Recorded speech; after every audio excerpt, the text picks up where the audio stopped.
السلام عليكم ورحمة الله وبركاته. أهلا بيك يا صديقي الطبيب. أنا دكتور منعم، خريج كلية طب بشري القصر العيني بتقدير امتياز، والحمد لله كنت في سنتين مرتب على الدفعة، ودلوقتي على أعتاب التعيين في الجامعة. كمان أنا عندي خبرة أكتر من 5 سنين في مجال البحث العلمي، وحصلت مؤخرا على شهادة في كورس من أقوى شهادات الإنعاش القلبي الرئوي بالإسعافات الأولية من مجلس الإنعاش الأوروبي. والنهاردة أنا أهم حاجة جاي أقولها لك، ألف ألف مبروك يا صديقي الطبيب. أنت قطعت شوط كبير قوي لحد ما وصلت لهنا، وربنا اختارك من وسط كتير قوي كانوا عايزين يكونوا موجودين في المكان اللي انت فيه النهارده. فلازم تكون فرحان ولازم تكون فخور ولازم يكون عندك ثقه في نفسك كده. هنعدي على حاجات كتير قوي في خلال الفيديو بتاع النهارده، بس اهمهم ان انت تبقى شاكر وعندك ثقه في نفسك للي جاي. ولازم تعرف حاجه مهمه جدا، ان ربنا بيقول في كتابه العزيز: ومن احياها فكانما احيا الناس جميعا. انت من النهارده هتشتغل في اغلى حاجه بيملكها البني ادمين. عارف البني ادمين كلهم يقعدوا يتنططوا على بعض كده لحد ما الانسان يبتلى في صحته، تلاقيه جاي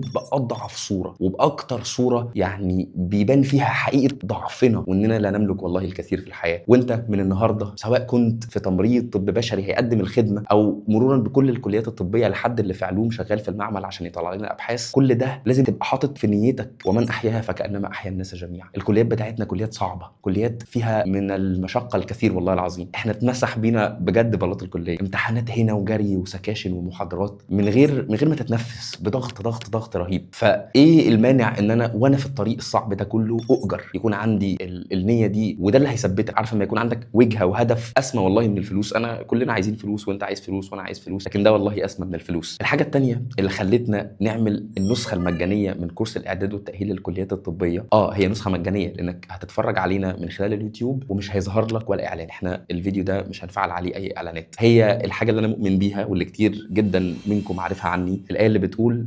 واما الزبد فيذهب جفاء واما ما ينفع الناس فيمكث في الارض. وده الاساس اصلا اللي بدات بيه قصه صناعه المحتوى، ان انا احاول اساعد زمايلي الاصغر مني. فان شاء الله النسخه دي تكون اكتر من كافيه لاي حد مش عايز يشترك في النسخه المدفوعه من كورس الاعداد والتاهيل للكليات الطبيه.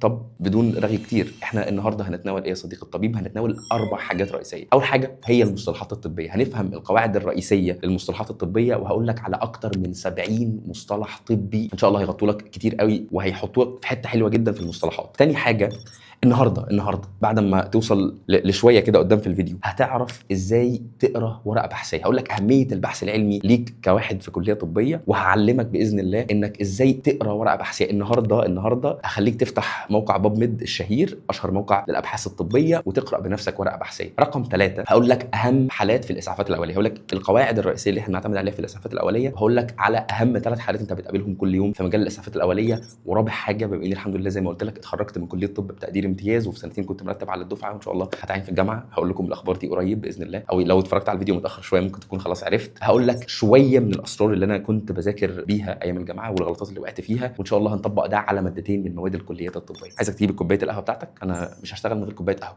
لازم اي حد في كليه طبيه ما بيشربش قهوه مان انت مش معانا، انت مش لازم تكون معانا. هات كوبايه القهوه بتاعتك، اقعد في مكان هادي واتبسط. يعني احنا لسه في ايه، في التسخين، مرحله الورم اب بتاعه السيزون بتاع طب ان شاء الله، يعني اللي كلنا مش هنتنفس فيه اول ما يبدا، لكن دي تكون فرصه حلوه تدخلك كده وتحسس نفسك انك طبيب ان شاء الله. يلا بينا. اول حاجه هنبدا بيها يا صديقي الطبيب هي المصطلحات الطبيه. والمصطلحات الطبيه هنشرح فيها القواعد، وبعدين نبدا ندخل في الدهاليز والتفاصيل وهكذا. وانا هتحداكم، لازم يكون عندك كده كطبيب ثقه في نفسك، لازم يكون جزء منك كده متواضع. طبعا متواضعين مع كل الناس، بس لازم يكون عندك ثقه في نفسك. فانا هتحداك في الفيديو ده، وان شاء الله بعد ما تخلص المصطلحات الطبيه هتقول شويه الطلاسم اللي انا هقولهم دلوقتي. اول كلمه عندنا الكترو انسيفالوجرافي.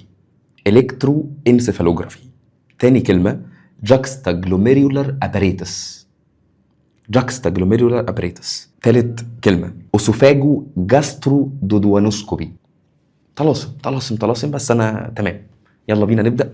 السر يا صديقي العزيز في فهم المصطلحات الطبيه هي قاعده سريه، قاعده بجد والله لو عرفتها هتحس ان الموضوع ايه ده مختلف. حتى هيأثر معاك في فهمك للإنجليش لو انت ما كنتش عارف القاعدة دي في الإنجليش. القاعدة او السر ببساطة هو بريك الداون. احنا الكتاب اللي احنا بنشرح منه اسمه كتاب ميد ستارت. والكتاب ده بعد يعني توفيق ربنا من اعدادنا وتجهيزنا وتجهيز الفريق الجميل بتاعي. هاخد من وقتك بس 30 ثانيه. هذا الكراش كورس المجاني برعايه النسخه المدفوعه من كورس الاعداد والتاهيل للكليات الطبيه. لو انت داخل واحده من الكليات الطبيه دي، فبما اني على اعتاب التعيين في الجامعه باذن الله، فالفرصه دي معموله مخصوص عشانك. بعد مئات من قصص النجاح على مدار السنتين اللي فاتوا من طلبه جابت امتيازات ومنهم اللي رتب على الدفعه، بقدم لك كورس الاعداد والتاهيل للكليات الطبيه النسخه الجديده، وده غير اي حاجه انت شفتها قبل كده. مكون من 6 اجزاء. اول جزء المصطلحات الطبيه، اكتر من 30 درس، كل درس فيهم ليه ملخص بتاعه وكويز عليه حرفيا هتتخطى بيه اي حاجز عندك للغه. رقم 2 هتتعلم اساسيات البحث العلمي وتعرف كل التفاصيل بتاعتها، وحطك في اول الطريق انك تبدا بحث علمي من وانت في الكليه. رقم 3 هتعرف اهم مهارات في الاسعافات الاوليه، وبما انك في المجال الطبي فتعرف ازاي تتصرف فيها، وده بعد ما اخدت الشهاده دي. رقم 4 مقدمه للمواد الطبيه وازاي تذاكر كل ماده فيهم وافضل المصادر اللي تذاكر منها. رقم 5 اهم المهارات اللي تحتاجها على مدار فتره الكليه كلها عشان تكون مختلف عن اي طالب في الكليه تاني. ورقم 6 الطريق للامتياز، هنقل لك فيه كل خبرتي اللي ساعدتني اتخرج بامتياز يا صديقي الطبيب من كليه الطب في سنتين اكون مرتب على الدفعه ودلوقتي على اعتاب التعيين في الجامعه. حرفيا اي حاجه انت محتاجها عشان تؤهل للكليه الطبيه موجوده في الكورس ده، وبخبره من مئات للطلبه، فانت واخد حاجه مجربه مستخدمه، بعدها حرفيا الدنيا هتكون مختلفه. وفي دلوقتي عروض خاصه للصحاب وللكتاب ما احبش انك تفوتها، فتقدر دلوقتي تشترك في الكورس من رقم الواتساب اللي ظاهر على الشاشه او التليجرام او حتى من الرابط اللي هسيبه لك في اول كومنت. يلا اتفضل كمل الكراش كورس. طيب بريك داون يعني كسر الكلمه. اي مصطلح طبي، عايز اقول لك لو اي كلمه كمان مركبه في الانجليش بعد كده، بس خلينا هنا في المصطلحات الطبيه. اي مصطلح طبي هيقابلك من الان فصاعدا يا صديقي، كل ما انا محتاجه منك هو الاتي، هو انك تكسره. بريك داون، كسره. اما نكسر اي مصطلح طبي هنلاقي كالاتي، هنلاقي ان هو بيتكون معانا من 3 حاجه اسمها بريفكس، حاجه تانية اسمها روت، حاجه اسمها سافكس. احنا كده مش جايين نتنطط على بعض، يعني مش جايين نقول كلام بقى بالانجليزي والشغل ده، احنا لسه في الاول بنسخن. بريفكس كلمه بمعنى بادئه، وروت الجذر بتاع الكلمه، وسافكس كلمه بمعنى لاحقه. حلو قوي. طيب هنفهم واحده وبعدين هندي امثله. اول حاجه بالنسبه لنا هي كلمه بريفكس، دي في العادي بتيجي في اول الكلمه. حلو، يبقى بتيجي في اول كلمه هتعدي عليك. بتدل على ايه؟ ممكن تدل على كميه، مكان، ممكن تدل على لون، ممكن تدل على نفي. تقول لي انا مش فاهم. مش محتاج منك تفهم والله، ده انا لسه في اول كلمه. استهدى بالله كده وامشي معايا واحده واحده. طيب نقول مثال باللغه الانجليزيه. اول كلمه اسمها unhappy، باين قوي تقول لي غير سعيد، ده مثال ثالثه ابتدائي يعني. طب تعال نكسر الكلمه، خلينا بس نخش. هنقول انه كلمه unhappy، اللي احنا بنقول عليه كلمه اسمها بريفكس او بادئه، ليها معنى. المعنى بتاعها هنا ايه؟ ليس او ضد، ليس او ضد. وهابي انت اكيد عارف ان دي صفه بمعنى سعيد، خلاص هي روت مش مشكله. بس السعيد دي اما دخل عليها البادئه بتاعتنا اللي هي البريفكس، حول المعنى بتاعها. هو ده اللي انا محتاجك تعرفه. انما اجي اقول انه كلمه بريفكس بتدل على كميه، مكان، لون او نفي، اما دخلته على كلمه غير معنى الكلمه للعكس بالظبط. حلو جدا. طيب اما تاني مكون من مكونات المصطلحات الطبيه ببساطه هو حاجه اسمها روت او جذر، وده الجزء الاساسي في الكلمه. الجزء الاساسي في الكلمه اللي من غيره والله الكلمه ما يكونش ليها معنى. يعني مثلا المثال اللي احنا قلناه هنا، كلمه unhappy، تخيل شلت happy. يعني ايه يعني ايه؟ هتقول لي بريفكس يعني ايه؟ ما هو ما دليش على اي معنى، هو لوحده ملوش اي معنى. وحتى لو خدت بعد كده اما اخد اللواحق او السافكس هشيل منه الروت، هيبقى لي حاجه برده ملهاش معنى. فيبقى اعرف كويس جدا انه اهم جزء في الكلمه الطبيه اللي بتقابلني ده غالبا هيكون هو الروت. حلو. المثال اللي عندنا كلمه اسمها كارديولوجي. واحد ممكن يكون عارف كارديولوجي دي من ايام قبل كده، عادي ان هو علم دراسه امراض القلب. مش مشكله. بس انا عايز اعرفه هنا ايه، او علم دراسه القلب، انه كارديو هنا ده الروت بمعنى قلب، واولوجي ده جزء على بعضه، سافكس اسمه علم دراسه على بعضه كده، فده بقى علم دراسه القلب. ممكن نقول كارديولوجي على علم دراسه امراض القلب، مش مشكله. يبقى تاني اما يجي لي الكلمه كارديولوجي قمت عاملها ايه؟ قمت السر الرئيسي اللي قاله لي الدكتور منعم ايه، او حاطه على القاعده بتاعتنا بريك داون، كسر الكلمه. كسرته طلع مكون عندي من مقطعين، كارديو عرفت انه معناه قلب، واولوجي عرفت انه معناه علم دراسه، جمعتهم على بعض بقى علم دراسه القلب. والله الموضوع بسيط. طب نخش على ثالث حاجه. ثالث حاجه يا صديقي العزيز هي اسمها suffix او لاحقه. suffix او لاحقه، ودي بتيجي في اخر الكلمه وبتغير معنى الكلمه او النوع. احنا قلنا هنا بتغير معنى الكلمه او النوع، هل بس؟ لا والله، ده هي نفس قصه البريفكس. ممكن تلعب في كل حاجه، ممكن تدل ساعات على مكان، كميه، لون، نفي، مش مشكله، كل ده هيجي بعد كده. بس المثال اللي عندنا نرجع تاني، جالي كلمه اسمها هابينس، هسيبها كده ولا ادخلها عندنا المعمل؟ ما انا قاعد بعمل ايه؟ قاعد بتعلم ايه حضرتك؟ لا، دخلها عند المعمل وحطها على القاعده اللي بنقول بريك داون، كسر الكلمه. طلع لي هابي صفه انت عارفها، روت بمعنى سعيد، ونس بالظبط حول لي الصفه لاسم، حول لي الصفه بتاعت هابي اللي هو كانت لوحدها سعيد، حطيت هابينس سعاده. اعتقد انت كده كنت عارف دي، مش متاكد اذا كنت تعرفها قبل كده من الانجليش ولا لا، انه برضو البريفكس والسفكس هو في الاخر احنا بنتكلم انجليش، لغه اصلها ليها كتير من اصولها لاتيني، بس في الاخر هو انجليش، فبندخل عليه هي نفس القواعد، بندخل على بريفكس او سفكس بيغير لي حال او صفه، بيكتر، بيقلل، بينفي، وهكذا. طيب نقول مثال تاني برضو كلنا عارفين معناه، وهو ببساطه كويكلي. هقوم برضو حاططها في المعمل بتاعي. كويك صفه بمعنى سعيد، واي ده سفكس او لاحقه، حول لي الكلمه الحال، حول لي الكلمه الحال.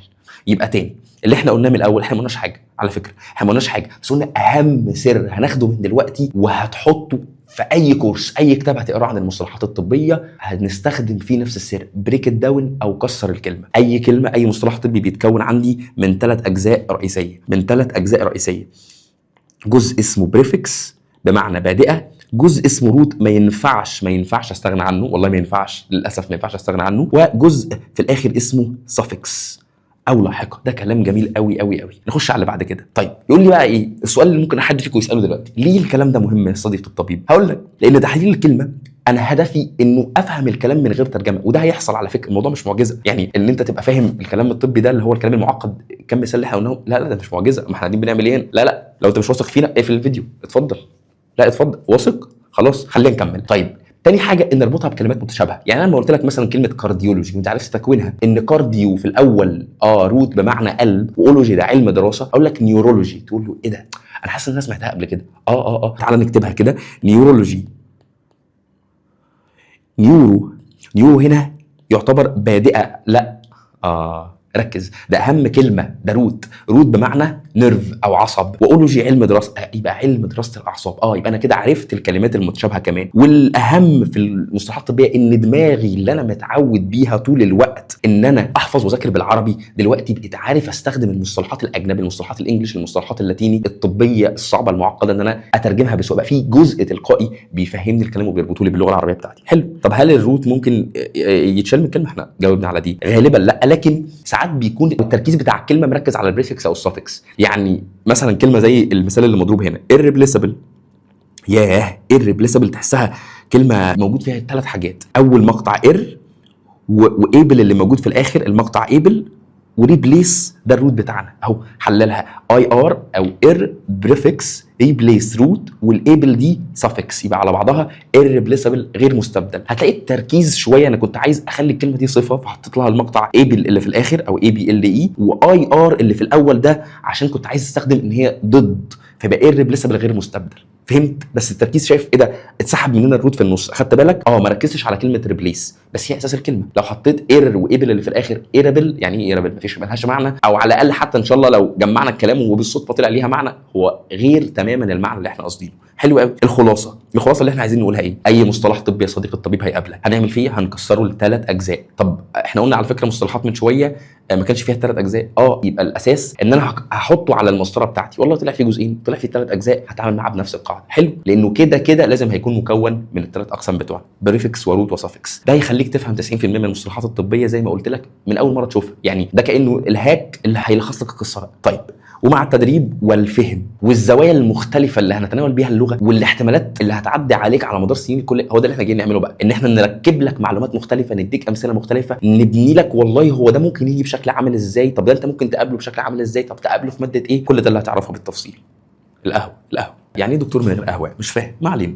طيب تعال ناخد شويه امثله وبعدين ناخد كام واحده اختبار عشان نكمل الدرس بتاعنا. بادئات تدل على الكبر والصغر. تعال نقول الامثله بتاعتنا الجميله. اول بادئه يا صديقي اسمها ماكرو، والبادئه مايكرو ويبان ان الكلام متشابه. هفصص لك كل حاجه. كلمه ماكرو كفلي ناخدها على المسطره بتاعتنا.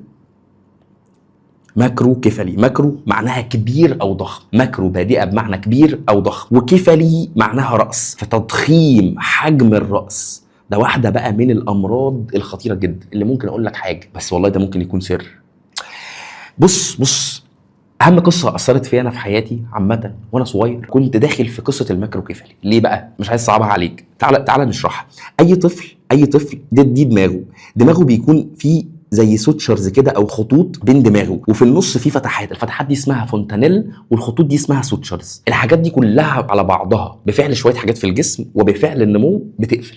حلو. انا بقى جالي عندي حته هنا كده اسمها الانتيرور فونتانيل، المفروض تقريبا تقفل عند سنه ونص. العبد لله الحمد لله يعني والله عظيم احنا عايشين في غرقانين في كرم ونعم ربنا. كنت هقول المبتلى يعني، لا احنا الحمد لله. دي اسمها ايه؟ دي اسمها انتيرور فونتانيل. طب مالها انتيرور فونتانيل دي يا دكتور منعم؟ والله عندنا لحد 3 سنين اهلي اكتشفوا مفاجاه غير ساره تماما، ان الولد ده والله الانتيرور فونتانيل بتاعته مفتوحه. يا خبر ابيض، يعني الانتيرور فونتانيل بتاعته مفتوحه. طب ودوني للدكتور، جريوا من هنا لهنا لهنا لحد بقى بفضل يعني الله عز وجل وبفضل العلم. قيمه العلم ده عرفني قيمه العلم من وانا صغير. دكتور كان راجع من امريكا دارس الحالات اللي شبه حالتي، وقال لهم والله ابنكم ده قدامه حاجه من اتنين عشان يلتزموا يعني وياخدوا الدواء، لا تمشوه على الدواء ويخف، لا اما ابنكم ده يكون معاق ذهنيا.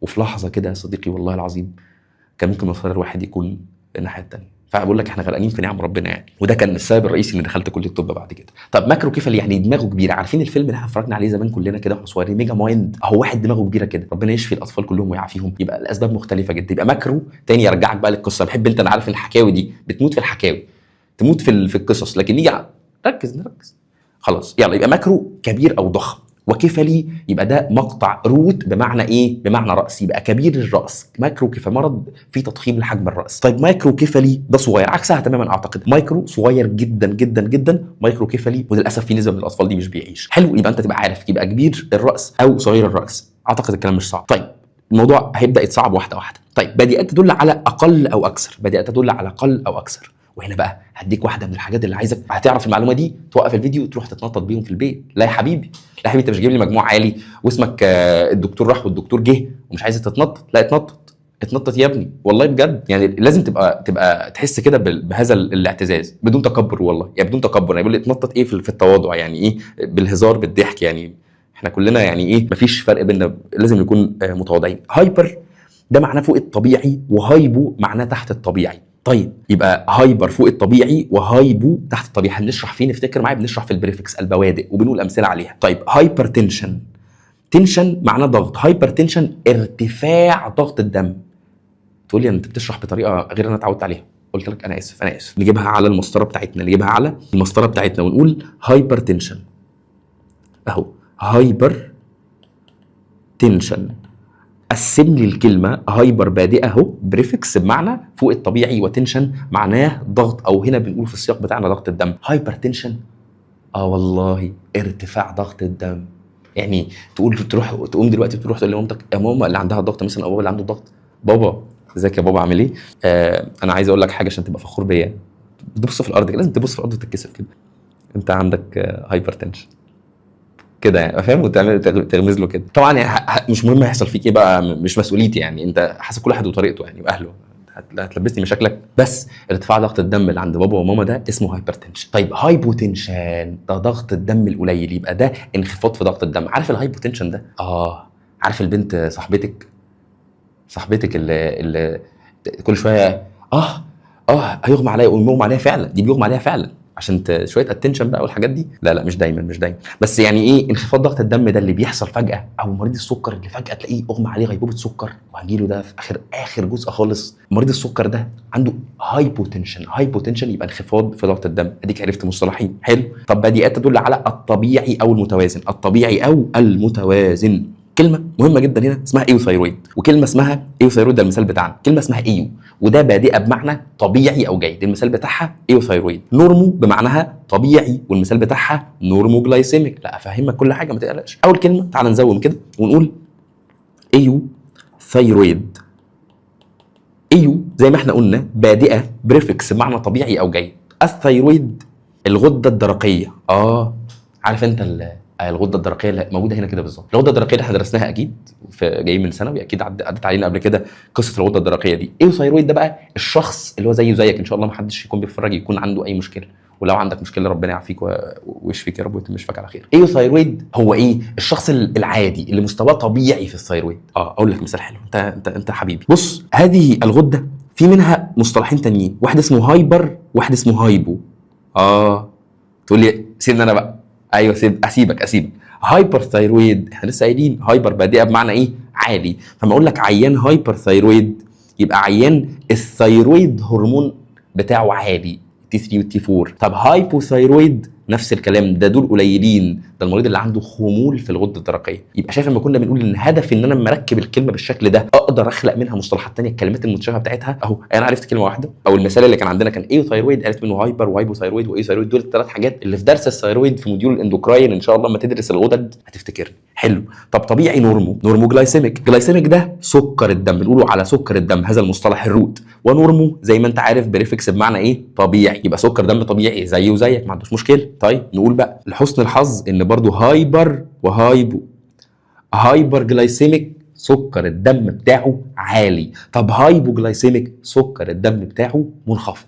برضو هايبر، يبقى العيان اللي هيكون عنده هايبوجلايسيميك اشهر كوما، اشهر غيبوبه هايبوجلايسيميك كوما. العيان السكر اللي هيغمى عليه هيكون عنده هايبوجلايسيميك كوما، هيكون عنده هايبوتنشن لانه كده كده مغمى عليه، يبقى ضغط الدم بتاعه واقع. بس هايبوجلايسيميك كوما دي اشهر كوما تبقى انت عارفها. ما انت كده عرفنا مصطلحين بيدلوا على الطبيعي والمتوازن. واحد يسالني سؤال مهم جدا وطبيعي يجي في بالك، ازاي اوصف لك يا حبيبي ازاي؟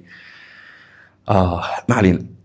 ايو ونورمو الاثنين بوادئ بمعنى طبيعي وجيد، صح؟ طب هو انا ليه ما قلتش ايو جلايسيميك؟ اقول لك والله ان هو في اصل الكلمات لما كانت وصفت لاول مره اتوصفت بهذا المنظر، واستخدامها في الطب كل يوم هو على هذا المنظر. فما ينفعش اجي اخترع انا كلمه، الف انا كلمه ما عرفتكش انا كده. مفيش حاجه اسمها كده، مفيش حاجه اسمها تيجي الدكتور يطلعك يقول لك يعني ايه مثلا. هو يعني افتراضا مثلا في محاضره الترمينولوجي اما تيجي تاخدها في الكليه يقول لك يعني ايه مثلا شخص دم او مستوى السكر الدم بتاعه عالي او طبيعي، تقول له ايوجلايسيميك. منظرنا بقى وحش قوي، بجد يعني. اتكسفنا. انا كسفت لك. لا ما تالفليش كلمات، نذاكر كويس، معلش استغفر الله العظيم يا رب. طيب بديهة تدل على غياب او انعدام. اول بديهة عندنا اسمها ايه، والبديهة الثانيه اسمها تعالى نقول المثال اللي عندنا اسيبتك. وصلنا ان البديهة كانت حرف واحد بس غير معنى الكلمه. اسيبتك يعني خالي من العدوى. فلو قلت حاجه فيها سبتك، سبسس، اصلا كلمه سبسس ده الاساس اللي جاي منه الصفه. ما تكسفناش بقى. كلمه اسمها سبسس دي معناها عدوى، فاسبتك خالي من العدوى. يعني ايه اسبتك؟ يقول لك مثلا المستشفى احنا محتاجين، تخيل انت احنا محتاجين اوضه المريض اللي قاعد فيها، وليكن مثلا اوضه الكشف ولا حتى الغرفه اللي محجوز فيها في الرعايه. انا محتاجه يبقى ايه؟ محتاجه يكون سبتك ولا اسبتك؟ فيها عدوى؟ طبعا يعني اكيد لا. اسبتك محتاج يكون ايه سبتك او اسبتك كونديشنز، ظروف خاليه من العدوى عشان المريض اللي مناعته قليله اللي موجود ده ما يحصلوش امراض اضافيه. انا مش مدخله المستشفى عشان يحصل له امراض، المفروض بحاول اساعده يعني. والله دي معلومه جديده. لا انت معانا في الكليه متاكد؟ اما احنا داخلين المريض نعمل بيه ايه هناك؟ انا عارف ان اتباع الراحل الذي لا يجب ان نذكر اسمه بيقول لك ان الناس التعبانه بتخش المستشفى وتموت على اساس هم يعني لو ما دخلوش المستشفى هيعيشوا وهم تعبانين وعندهم امراض مستعصيه وفي مراحل متاخره من الامراض بتاعتهم. انا عارف ان الحاجه في نظريات تحفه في المجتمع اليومين دول. ما علينا. تعال نقول الكلمه اللي بعد كده، واحده من اشهر الكلمات اللي هتدور برضو معاك من دلوقتي الى لما تخلص الكليه، كلمه اسمها انستيزيا. وثيزيا يعني احساس، فانستيزيا عديم الاحساس. ما تاخدش كلام عن نفسك يعني، ما تبقاش حساس بقى كده يعني. مش كل كلمه هنقف عندها نقول افيهات يعني، مش طبيعي يعني، مش طبيعي. انستيزيا فقدان الاحساس، وده اللي بنقول عليه بقى ايه؟ نقول عليها واحد اتخدر، بنقول عليها اتخدر. يبقى انا اعرف كده من دلوقتي ان واحد ايه خد الانستيزيا بتاعه، يبقى دخل في خلاص ان هو جاهزين للعمليه، يبقى الراجل ده اخد الانستيزيا بتاعته. ملوش بعد كده بقى تخدير وبقى الحاجات اللي هي الايه اللي انتوا عارفينها دي. بقى انستيزيا هو فقد او فقدان الاحساس. ده كلام مهم جدا جدا. طيب ايه البديهات اللي بعد كده اللي بتدل على العدد؟ اول كلمه عندنا هتعدي علينا اسمها مونو، ودي بادئه بمعنى واحد. باي بادئه يا صديق الطبيب بمعنى 2. تراي بادئه بمعنى ايه؟ بادئه بمعنى 3. وكوادري بادئه بمعنى 4. تقول لي انت لسه ما قلتليش امثله. اقول لك الطريقه دي احسن وبعد كده نقول الامثله. في حاجات تانية هناخدها ليها علاقه بالاعداد والالوان ودروس كامله، في درس كامل اسمه الالوان، درس كامل اسمه الاعداد. بس انا عايزك تبقى تحفظهم ورا بعض. مونو، باي، تراي، كوادري، كل ده بيدل على الاعداد. 1 2 3 4 دي سهله جدا واكيد ممكن تعرضت لهم كمان في الانجليش قبل كده. طيب مونو سكرايد، مونو سكرايد، سكر احادي. اقسم الكلمه بريفكس بادئه بمعنى 1 وسكرايد سكر، يبقى سكر احادي. حلو قوي. طيب باي، في حاجه اسمها باي بليجيا او بايسبس. خلينا في البايسبس اسهل كمثال. سبس دي كده راس، فالعضله ذات الراسين. ايوه خلي بالك من الجيم. بايسبس هي العضله بتاعتنا. العضله بتاعتنا دي اسمها ايه؟ بايسبس. طيب ترايسبس، تقوم قالب كده دايما العضله اللي فيها مثلث من هنا دي عند كل واحد فينا كده، دي اسمها ترايسبس. خلي بالك الامثله والحركات دي هي اللي بتفكرك، عمرك ما بتنسى. بايسبس وترايسبس لو حد ما احتكش بالجيم يعني صعبه. بايسبس يبقى دي ليه سموها بايسبس؟ 2 ليها راسين. طب ترايسبس ليها 3 وهنعرف الاماكن بتاعتهم لما ندخل الكليه. يبقى عضله ذات 3 رؤوس وعضله ذات راسين. طيب الكلمه اللي بعد كده اسمها كوادريبليجيا. بليجيا معناها شلل، وكوادري رباعي، فهو شلل رباعي الاطراف. ربنا يعافينا يا رب، ربنا يعافينا. في اطفال وناس يا ربي برضو بيتعرضوا لاصابات في العمود الفقري ولا حاجه او في اماكن معينه او في دماغهم، بيجي لهم شلل رباعي الاطراف، يبقى كل اطرافهم سايبه، كل اطرافهم مش عارفه تتحرك، فده شلل رباعي الاطراف. طيب نخش بعد كده على بادئات تدل على الكل او الشمول. تدل على الكل او الشمول. انا تقول لي انت المفروض تراجع، هقول لك والله انا بحاول نضغط، اسمه كراش كورس، بنحاول نضغط في نقول معلومات. طب انا عايز اراجع، ارجع شويه كده، هتستمتع بالفيديو تاني واسمعه مره تانيه، هيبقى الموضوع بالنسبه لك بسيط. والله انا عين عليا يعني، لو في شرح عادي ان شاء الله في المستقبل هتلاقيني الموضوع بشرحه وبكرره وبعيد وبزيد وبقول لك الملخص بتاعه، بس هنا عشان وقت الكراش كورس بتاعنا. طيب بدات تدل على الكل او الشمول. اول كلمه عندي اسمها بان. اول كلمه اسمها بان. المثال اللي عندنا هنا اسمه بان سايتوبينيا، هنطبق عليه والله نفس القاعده بالظبط، اسمه بان سايتوبينيا. طيب نشرب كوبايه، نشرب من كوبايه القهوه. بان سايتوبينيا بالنسبه لي يبقى بان بادئه بمعنى كل سايت خليه، بينيا نقص او انعدام. التركيبه دي هشرحها لك قدام شويه فمش عايز اقف مع المثال ده كتير، بس بان سايتوبينيا نقص كل خلايا الدم. ربنا يعافينا ان كنا سلام ويشفي اي حد فينا ان كان مريض او اي حد من حبايبنا واخواتنا اللي بيبقى عندهم كانسر او سرطانات، انواع معينه من سرطانات الدم بيكون عندهم بان سايتوبينيا، نقص في كل الخلايا اللي بينتجها البون مارو بتاعهم. كلام جميل. بطلنا نستخدم هذه الكلمه، كلمه عاف عليها الزمن قديمه، اسمها اومني بريزنت راش كده موجود طفح جلدي، هي بمعنى كل بس اقل شيوعا في الفتره الحاليه. السريع او البطيء، بديهه تدل على السريع او البطيء. واول مثال عندنا هنا وتاني مثال كلمتين والله مالكوا على حلفان يا اولاد. من النهارده الى ان تنتهي رحلتك او ممكن ما تنتهيش، يعني من النهارده في حياتك كلها هذه الكلمات لازقه اي حد موجود في القصه بتاعتنا دي لازم. وهنا خليني اقول لك حاجه مهمه جدا، احنا عندنا حاجه اسمها الاشارات الحيويه. في 4 اشارات مهمين جدا اول ما بنشوف في العيان كده ونبدا نفحصه لازم نبص عليهم. الكلمتين دول مرتبطين بواحده من دول، فعشان كده بقول لك هتبقى لازقه في اي عيان هتبص عليه. اي حاجه هتدرسها، اي بحث هتقراه، اي حاجه هتشتغل عليها لازم بنبص على الاشارات الحيويه بتاعته. الاشارات دي هم ايه؟ هم الهارت ريت، بنسميه كده اتش ار، يرمز الى هارت ريت، معدل ضربات القلب، والبلاد بريشر، ضغط الدم، والريسبيراتوري ريت، معدل التنفس، مش عارف ليه انا قلت دي بالانجلش وبعد كده سبت الاثنين دول عربي، مش مشكله. واخر حاجه التمبريتشر، اختصارها كده، ودي معناها درجه الحراره. لازم بنبقى عارفين ايه الطبيعي بتاع كل واحده، وبعد كده في كل مرض برحمه ربنا بينا الاشارات دي بتتاثر بطريقه ما، فبنبدا بقى نحفظ ونربط كل واحده بالاثنين. طيب الهارت ريت اهو، الهارت ريت الجميل بتاعنا ده اللي بيطبق عليه بقى الاثنين المصطلحين دول، تاكي سريع وبرادي بطيء. تاكي سريع وبرادي بطيء، تاكي سريع وبرادي بطيء. حلو.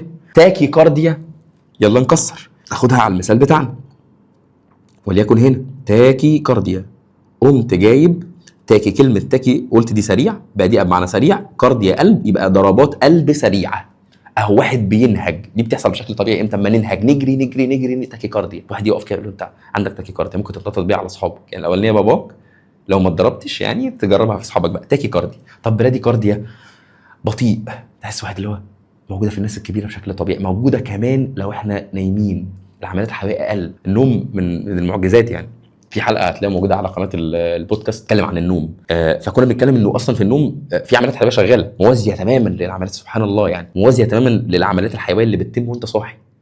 فالنوم الجسم ما بيدخلش في حاله خمول تام، بالعكس بيبقى فيه نشاط يعني، بس الحرق بيكون اقل، والعمليات اللي علاقه بالهضم وكده بتكون اقل، فبيحصل نورمال براديكاردي. في ناس عندهم امراض ضربات القلب بتاعتهم بطيئه. خلاص لقطوا معايا. الكتاب اللي بشرح منه دلوقتي هو كتاب ميد ستارت، اللي حوالي تقريبا 218 صفحه، في معلومات كتير جدا، اقل من الكورس بشويتين، بس هو اول كتاب في مصر والوطن العربي دليل للكليات الطبيه. التصميم بتاعه سهل مريح للعين، في اجزاء مكتوبه بالعربي عشان تكسر لنا الحاجز بتاع اللغه، وفي اجزاء علميه مكتوبه تماما بالانجلش بس. هدفه يأهلك انك تكون في افضل نسخه وانت داخل الكليه الطبيه. اهو ببساطه الكراش كورس ده مجاني، الكتاب ليه سعر، الكورس المدفوع ليه سعر، وافضل حاجه مفيده في وجهه نظري كقيمه مقابل سعر الكورس والكتاب مع بعض. طيب تاكي كارديا وبرادي كارديا عكس بعض. تاكي كارديا مهمه جدا، برادي كارديا مهمه جدا، هتقابلك على طول. بادئات تدل على كثير او قليل. اول بادئه يا صديقي العزيز بولي،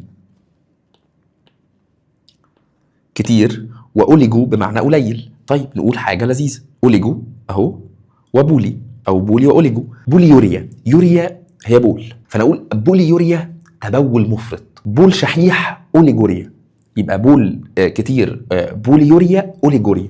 وبولي يوريا من برضو الصفات اللي بنلاقيها دايما عند الناس اللي عندهم مرض السكر، هتعرفوا ده قريب قوي، ما تقلقوش بالمعلومات السريعه. مهم جدا بقى المرحله اللي احنا داخلين عليها دلوقتي دي، والله احنا خدنا شويه معلومات يا صديقي العزيز، معلومات جميله ولطيفه وحلوه، واهم اهم اهم حاجه في الكليات بتاعتنا دي هي الاسئله. ما ينفعش اعتمد بس زي الثانوي، وكان الثانوي القديم شويه يعني، او المعلومات اللي فيها معلومات نظريه، على المعلومات اللي في الكتاب بس. ليه اقول لك، والله واحده من اشهر الطرق بتاعه المذاكره كان بيقول لك الطريقه مبنيه انك تقعد تسال نفسك اسئله، يعني تقرا بسرعه بسرعه بسرعه بسرعه وهتسال نفسك اسئله، والاسئله دي دايما بتجاوب لك على الفجوات اللي في فهمك وفي حفظك، فتخليك ترجع تاني للمصدر تدل على الفجوات دي. اول سبب. يبقى اول سبب ان الاسئله اللي احنا هنجاوبها دي بتجاوب لك على الفجوات في فهمك. طب الحاجه الثانيه ان اللي بتغلط فيه ما بتنساهوش. والله العظيم انا ممكن دلوقتي نقعد نعيط مع بعض، نشغل موسيقى حزينه او خلي الخلفيه دي، خلي عبد الرحمن يخليها لنا ابيض واسود، واقعد احكي لكم الغلطات اللي غلطت فيها وانا في ثالثه طب. لا يا اخي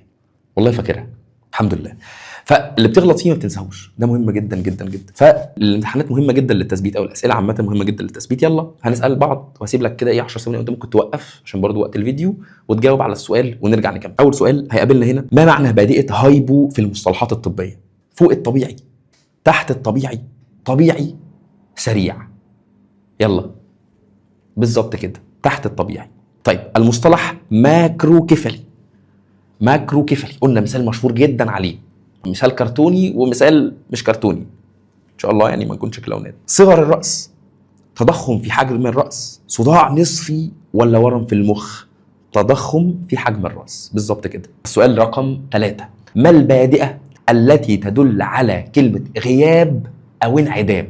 غياب او انعدام، ايو، او ان، بولي، بان. غياب او انعدام موجوده فيه او ان. حلو قوي. المصطلح كوادريبليجيا يشير الى شلل نصف الجسم، شلل الاطراف الاربعه، شلل طرف واحد، ولا ضعف العضلات؟ بالظبط كده، شلل الاطراف الاربعه. ايا من التالي يصف كلمه تاكي كارديا؟ انا بجري بسرعه وانت عايز توقف، وقف واختبر نفسك، وبقول لي تحت في الكومنتات، يعني هيبقى عندنا ايه، اختبارين او 3، قول لي انت جبت فيهم كام تحت. ايا من التالي يصف كلمه تاكي كارديا؟ نبض سريع، نبض بطيء، ضغط منخفض، ولا سكر دم طبيعي؟ اعتقد سكر دم، نبض سريع، نبض سريع، احنا لسه في الاول. طيب اي مصطلح طبي يصف كلمه قليل او شحيح؟ بوليوريا، اوليجوريا، براديوريا، نورمويوريا. ها، براديوريا. قلنا بقى مش هنألف كلمات، مش عايزين نكسف بعض، هنتفق اتفاق ان اي حاجه هنتعامل فيها مع بعض ليها علاقه بالطب يبقى عليك مسؤوليه انت ما تكسفنيش. والله العظيم هيقول لك ده سمع المحاضره بتاع الدكتور منعم وراح كسف. براحتك يعني، الساعه 12 بالليل وانا بادي عليك لاي حد يكسفني، براحتك يعني اللي انت شايفه. طيب اي مصطلح طبي يعني وظيفه دم او وظيفه درقيه طبيعيه؟ هايبوثايرويد، ايوثايرويد، هايبرثايرويد، بانثايرويد. بالظبط ايوثايرويد. اي مصطلح طبي يعني زياده مفرطه في التبول؟ اوليجوريا، بوليوريا، برادوريا، ولا انوريا؟ بالظبط كده، بوليوريا. الدرس التاني اللي هنتكلم عليه يا صديقي الطبيب هو بيتعلق بالحركة والعظام، ونخش شوية في سيستمز الجسم. لا خلينا نبدأ. طيب أول حاجة هنبدأ بيه بادئات، بلاش كلمة مقاطع دي، نقول عليها بادئات. هو الاتنين صح، بس احنا بما اننا في البريفكس فهنكمل بيها. بتدل على اللوكيشنز أو المواقع. هنفهم والله في شغل ممتع جاي. طيب أول كلمة إيبي بمعنى حول، فوق أو حول. والمثال اللي عندنا اسمها ايبيديرمس، يعني كانها حوالين الجلد. بس ده خليني اشرح لك معلومه. شايف الصوره الجميله دي؟ هذه الصوره الجميله دي كده بتمثل طبقات الجلد. وطبقات الجلد دي بتتكون من شويه من الاسماء، ممكن نتعرض لشويه منهم واحنا ماشيين. طيب اعلى طبقه فيهم، اعلى الطبقه المحيطه بالجلد، عشان انا قلت ايه كلمه ايبي يبقى المحيطه بيه او فوق او حوالينها اسمها ايبيديرمس، الطبقه العليا. طب ده انت كده فهمت تلقائيا ان كلمه ديرمس بالظبط كده هي روت بمعنى جلد. فلو احنا هناخد هذا المثال سريعا ونطبقه على القاعده بتاعتنا بتاعت كسر الكلمه، وقلت ان هي عندي كلمه اسمها سوري، عندي كلمة وليكن اهو اسمها ايبي ديرم. فهقول ايبي بادئة بمعنى حول، وديرمس الجلد يبقى حول الجلد. فلو انا هقول ان دي الطبقة اللي حوالين الجلد واحدة من واحدة من طبقات المكونة للجلد نفسه. اوكي. والمعلومة الشهيرة طبعا عن الجلد انه هو اطول عضو في جسم الانسان عشان المساحة الكبيرة جدا ليه. طيب اهو الكلمة اللي عندنا هنا يا صديق الطبيب المتعلقة بمعنى حول برضو، بس ليها استخدام مختلف. هي كلمة اسمها بيري. حلو. طب والمثال اللي عندنا اسمه ايه؟ بيريكارديوم. هنعمل حاجات بسيطة، نقوم واخدين كلمة بيري كارديوم ونفصلها. كارديوم او كارديو قلنا شوية بمعناها روت بمعنى قلب، وبيري قلنا هنا حول القلب. فلو قلت ان في مجموعة من الأغشية بتحيط بالقلب، القلب بتاعنا اهو بتحيط بالقلب من بره، فقلت منهم واحد بيريكارديوم، هفهم ان ده الغشاء المحيط بالقلب، كانه زي الابيديرمس من بره خالص الغشاء المحيط بالقلب.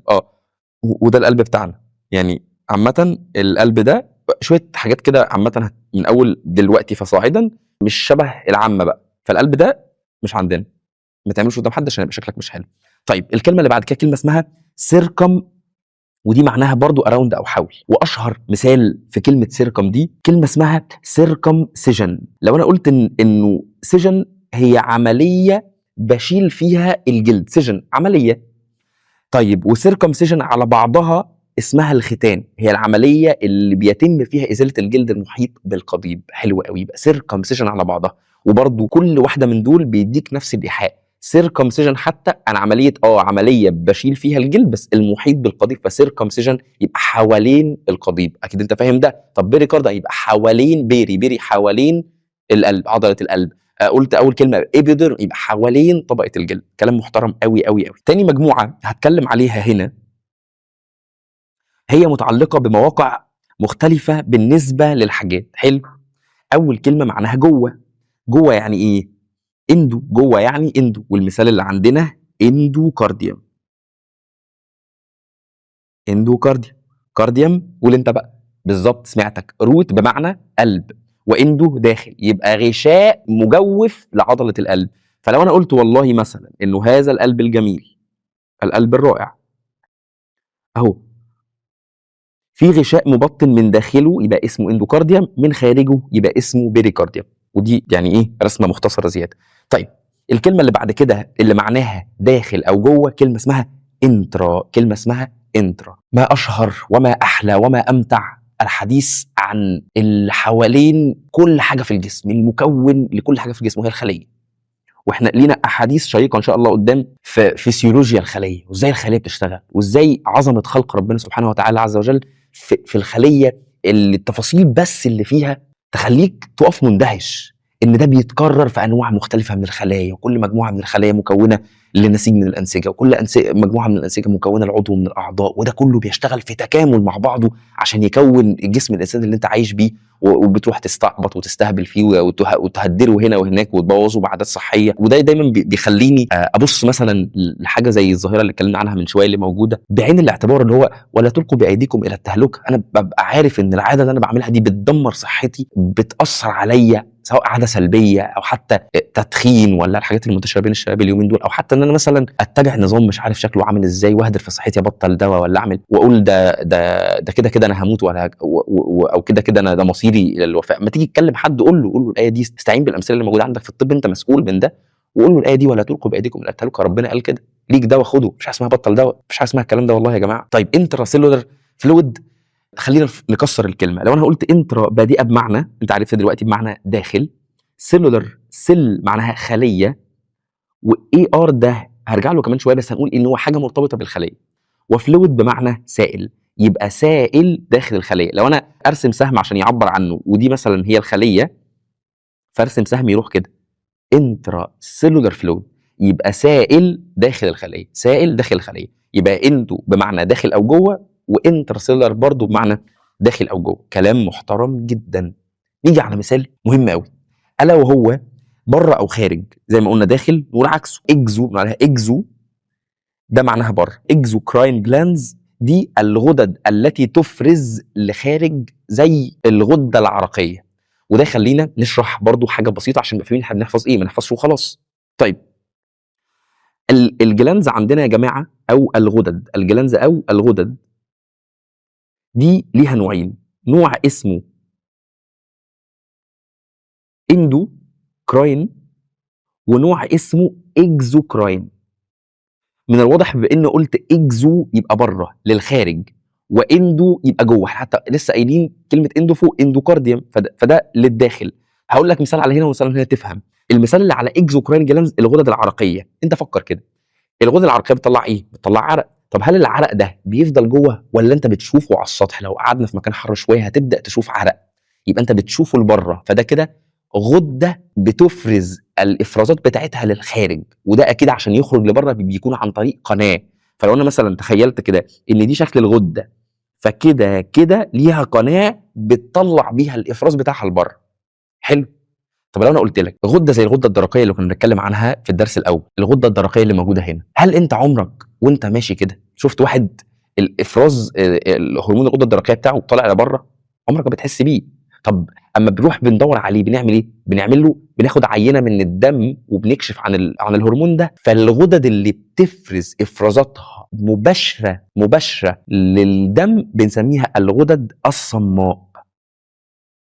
غدد ملهاش قنوات. غدد ايه؟ ملهاش قنوات، الافراز بتاعها بيروح مباشر للدم. يبقى غده ليها قناه اسمها اكزوكراين بتطلع الافراز بتاعها لبره، اديك شايف غده عرقيه، او انه كل الغدد الصماء بقى، من اول الغده النخاميه، الدرقيه، الكظريه، كل الغدد اللي انت درستها. ده كلام محترم جدا. طيب نمسح، نقول المثال اللي بعد كده كلمه برضو بمعناها خارج، وهي كلمه اكسترا. والمثال اللي عندنا اكسترا سيلولار فلويد. ايه تقول لي ايه ده؟ استنى دكتور منى، ده انت لسه قايل لي هنا في حاجه اسمها انترا سيلولار فلويد. طب لو انا قلت لك انه نفس التطبيق، اكسترا معناها خارج، سيلولار معناها له علاقه بالخليه، فلويد سائل، يبقى سائل خارج الخليه، سائل له علاقه بخارج الخليه، يبقى السائل خارج الخليه اعتقد ده مكانه صح؟ منطقي ها؟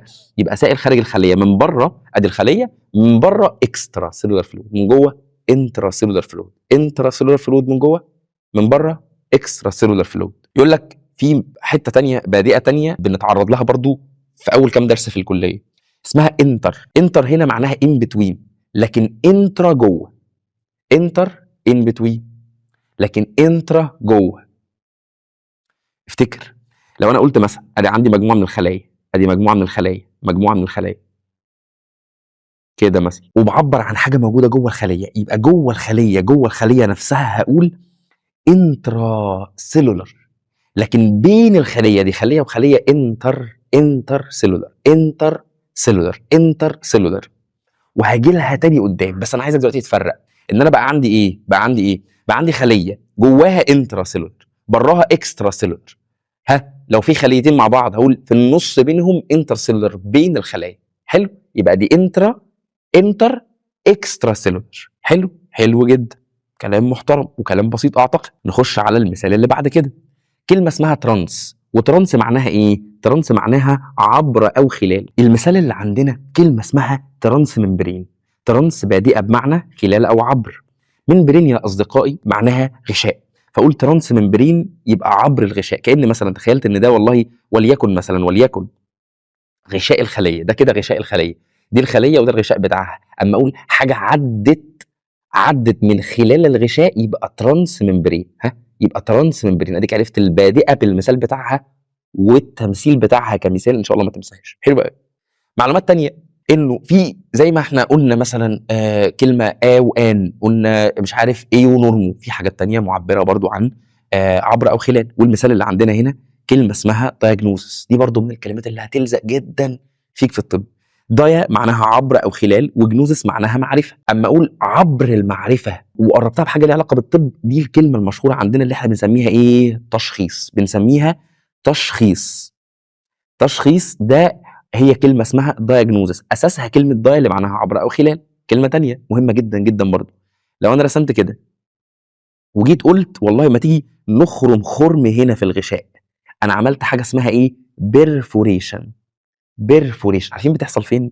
لو انا عندي مثلا اوعيه دمويه، ومثلا جه في لحظه الوعاء الدموي ده لاي سبب من الاسباب مش مهم دلوقتي خالص اتسد. عارفين بيبقوا داخلين بقسطره كده. قسطره يعني بتبقى زي خرطوم صغير كده، وفي مدخله يعرف يعمل زي ثقب كده صغير. الثقب الصغير اللي موجود ده في الجلد هو ده بيرفوريت، خرم الجلد. طب كمل، ورحنا هنا للوعاء، قمنا برضو عملنا بيرفوريشن للوعاء، وايه؟ وحطينا ماده ايا كان هي ايه، سيلت لنا الجلطه دي وخلت سريان الدم يرجع مكمل مره تانية. في الحاله دي بنسميها عملنا ايه؟ بيرفوريت، خرمنا. فبر لوحدها اسمها عبر، وفوريت ثقب، فعملت ثقب عبر، هي دي اللي بنقول عليها ايه؟ بيرفوريت، اختراق الشيء بالكامل. السؤال اللي بعد كده يا اصدقائي، او المعلومه اللي عليها الدور، كلمه اسمها بجانب او قريب. تعال نقول انه الكلمه اللي عندنا الاولى اسمها بارا، خلينا هنا بالاحمر افضل. كلمه اسمها بارا، اعتقد ده مثال سهل جدا. ليه بقى؟ اما اقول بارا ثايرويد جلاندز، اعتقد كلنا عارفينها. بارا ثايرويد جلاند اهي الغده الدرقيه، جنبها الغده الجاردرقيه، ودي معناها بارا ثايرويد جلاند. طيب كلمه تانية اعمل نفسي مش واخد بالي، اسمها جاكستا معناها ملاصق. والمثال اللي عندنا جاكستا جلوميريولار اباريتس. تعالى نحط الكلمه بتاعتنا على الميزان، على القاعده الذهبيه بتاعتنا. جاكستا جلوميريولار اباريتس. جاكستا بادئه بمعنى ملاصق او بجانب. طب جلوميريولار كلمه والله اسمها بالعربي الكبيبه، مش مهم العربي. طيب هي عباره عن ايه؟ يعني مجموعه من الشعيرات الدمويه موجوده ايه؟ جوه الكليه، يبقى هي مكون من مكونات الكليه، اما تدرسها هتفهم بالتفصيل. طيب واباريتس معناها جهاز، ودي هنقول ان هي معبره عن حاجه اسمها الجلوميريولس اللي هو مكون من مكونات الكليه. وجاكستا بجانب، يبقى جهاز بجانب مكون من مكونات الكليه. جهاز بجانب الجلوميريولس ليه وظيفه محدده جوه الكليه اسمه جاكستا جلوميريولار اباريتس. افتكر انت بقى، دي واحده من الكلمات اللي احنا تحدينا فيها نفسنا. والله ما طلع الموضوع صعب. هتقول لي جاكستا جلوميريولار، لا الموضوع سهل، مش صعب خالص يعني. وصلنا بقى لحته من الحاجات الحلوه جدا اللي انا بحبها، الحركه. وهنا هقول لك على استراتيجيه اسمها النيمونكس او التحشيشات، من الحاجات اللي احنا بنحفظ بيها حاجات في الكليه الطبيه ما بننساهاش. المفروض يعني ما ننساهاش. لا بس فعلا بتسهل جدا. اغنيه بتقول لك ايه؟ ولا اقول لك المثال الاول. طب احنا عندنا كلمه اسمها اب بمعنى بعيد، وعندنا كلمه اسمها اد بمعنى قريب. حلو.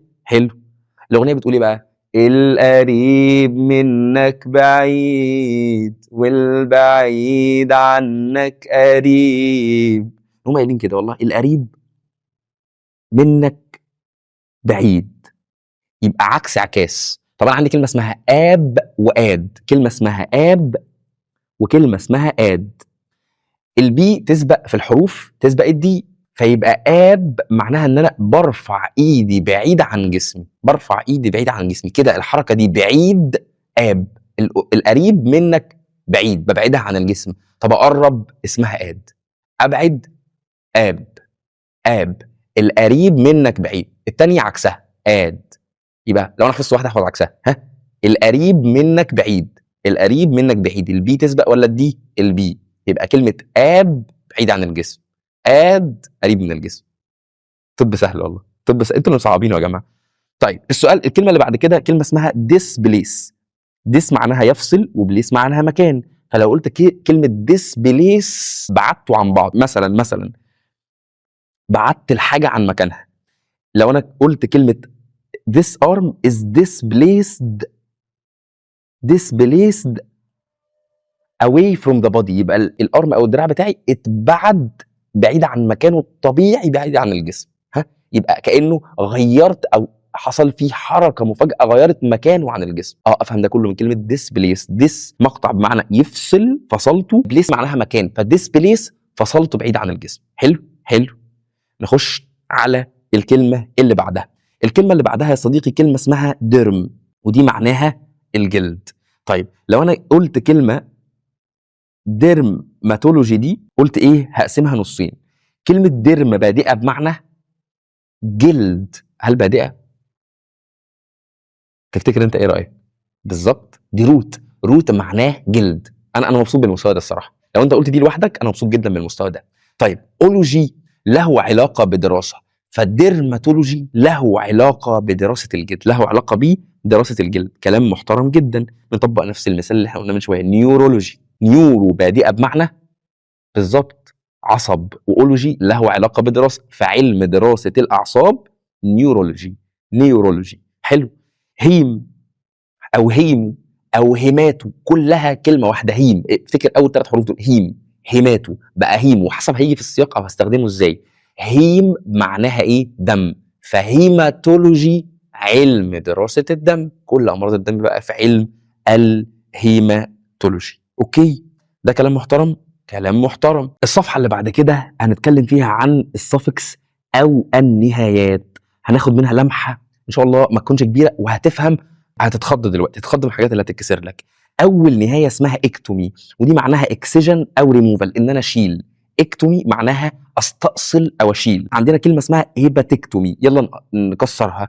هيباتو معناها كبد، هيباتو معناها كبد، وده روت. اكتومي سفكس اهو، سفكس مثال للسفكس، استئصال، شلت. فشلت الكبد او حتى شلت جزء من الكبد، اسمه هيباتكتومي، اسمه هيباتكتومي. ها، سهله والله، تحسها كلمه معقده قوي، هيباتكتومي، بس في الاخر لما كسرتها طلع الموضوع سهل.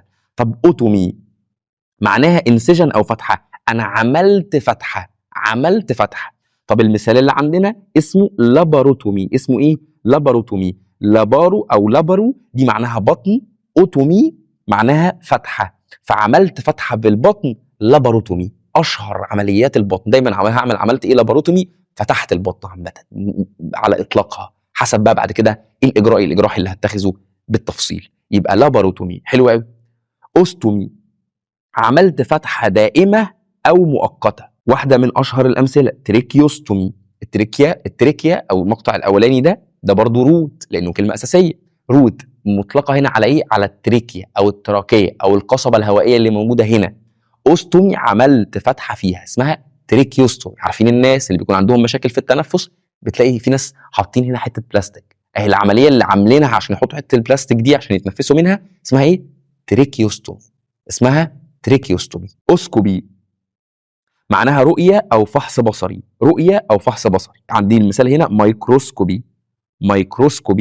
فلو قلت مايكروسكوبي، مايكرو معناها صغير، واسكوبي معناها رؤيه، فرؤيه الاجسام الصغيره مايكروسكوبي. العمليه نفسها اسمها مايكروسكوبي، الجهاز اسمه مايكروسكوب. الجهاز اسمه ايه؟ مايكروسكوب. طب العمليه اسمها مايكروسكوبي. حلو. عارف ده يفكرني بايه؟ يفكرني بالمثال اللي احنا قلناه في الاول، فاكره؟ ولا نرجع له؟ لا نرجع له. المثال كان بيقول ايه يا صديقي العزيز؟ المثال كان بيقول الاتي، بيقول اوسوفاجو جاسترو دودوانوسكوبي. اوسكوبي عمليه رؤيه من خلال الميكروسكوب. اوسوفاجو الاسوفيجس المريء بتاعك. جاسترو معبر على جاستريك، كلمه اسمها جاستريك ودي معبره عن ايه؟ المعده. طب دوادنم الاثنى عشر. فالعمليه المنظار اللي هخش بيه اشوف الثلاثه اسمها ايه؟ اسوفاجو جاسترو دودوانوسكوبي. كلمه معقده جدا، كسر الكلمه الاساس، كل ده روت، لان لو شيلته المعنى هيختل، مش هيديني المعنى اللي انا عايزه، هيديني معنى تاني مختلف. فاسوفاجو اسوفيجس تاني معبر عن المريء، جاسترو جاستريك معبر عن الاستومك المعده، دوادنم معبر عن الاثنى عشر، واسكوبي عمليه رؤيه. فهمت دلوقتي ان هي مرتبطه بالميكروسكوب. المثال القادم جرافي. جرافي معناها تسجيل. عندي المثال اللي هنا اسمه الكترو كارديوجرافي، تسجيل كهربة القلب. تسجيل كهربة القلب. تسجيل ايه؟ تسجيل كهربة القلب، الكترو كارديوجرافي. طيب التسجيل دي العملية، التسجيل نفسه جرام، النتيجة المسجلة الكترو كارديوجرام. الكترو كارديوجرام. طيب هقول لك مثال حلو جدا. لو انا عندي بدلت الكترو كارديوجرام او الكترو كارديوجرافي بالكترو انسيفالوجرافي. الكترو معناها كهرباء، سيفالو فاكر مايكرو كيفالي وماكرو كيفالي، وساعات بنقول عليها مايكروسيفالي او ماكروسيفالي، هي نفس المقطع، معناه راس، كهرباء الراس. وجرافي عمليه التسجيل، فعمليه تسجيل كهرباء الراس الكترو انسيفالوجرافي.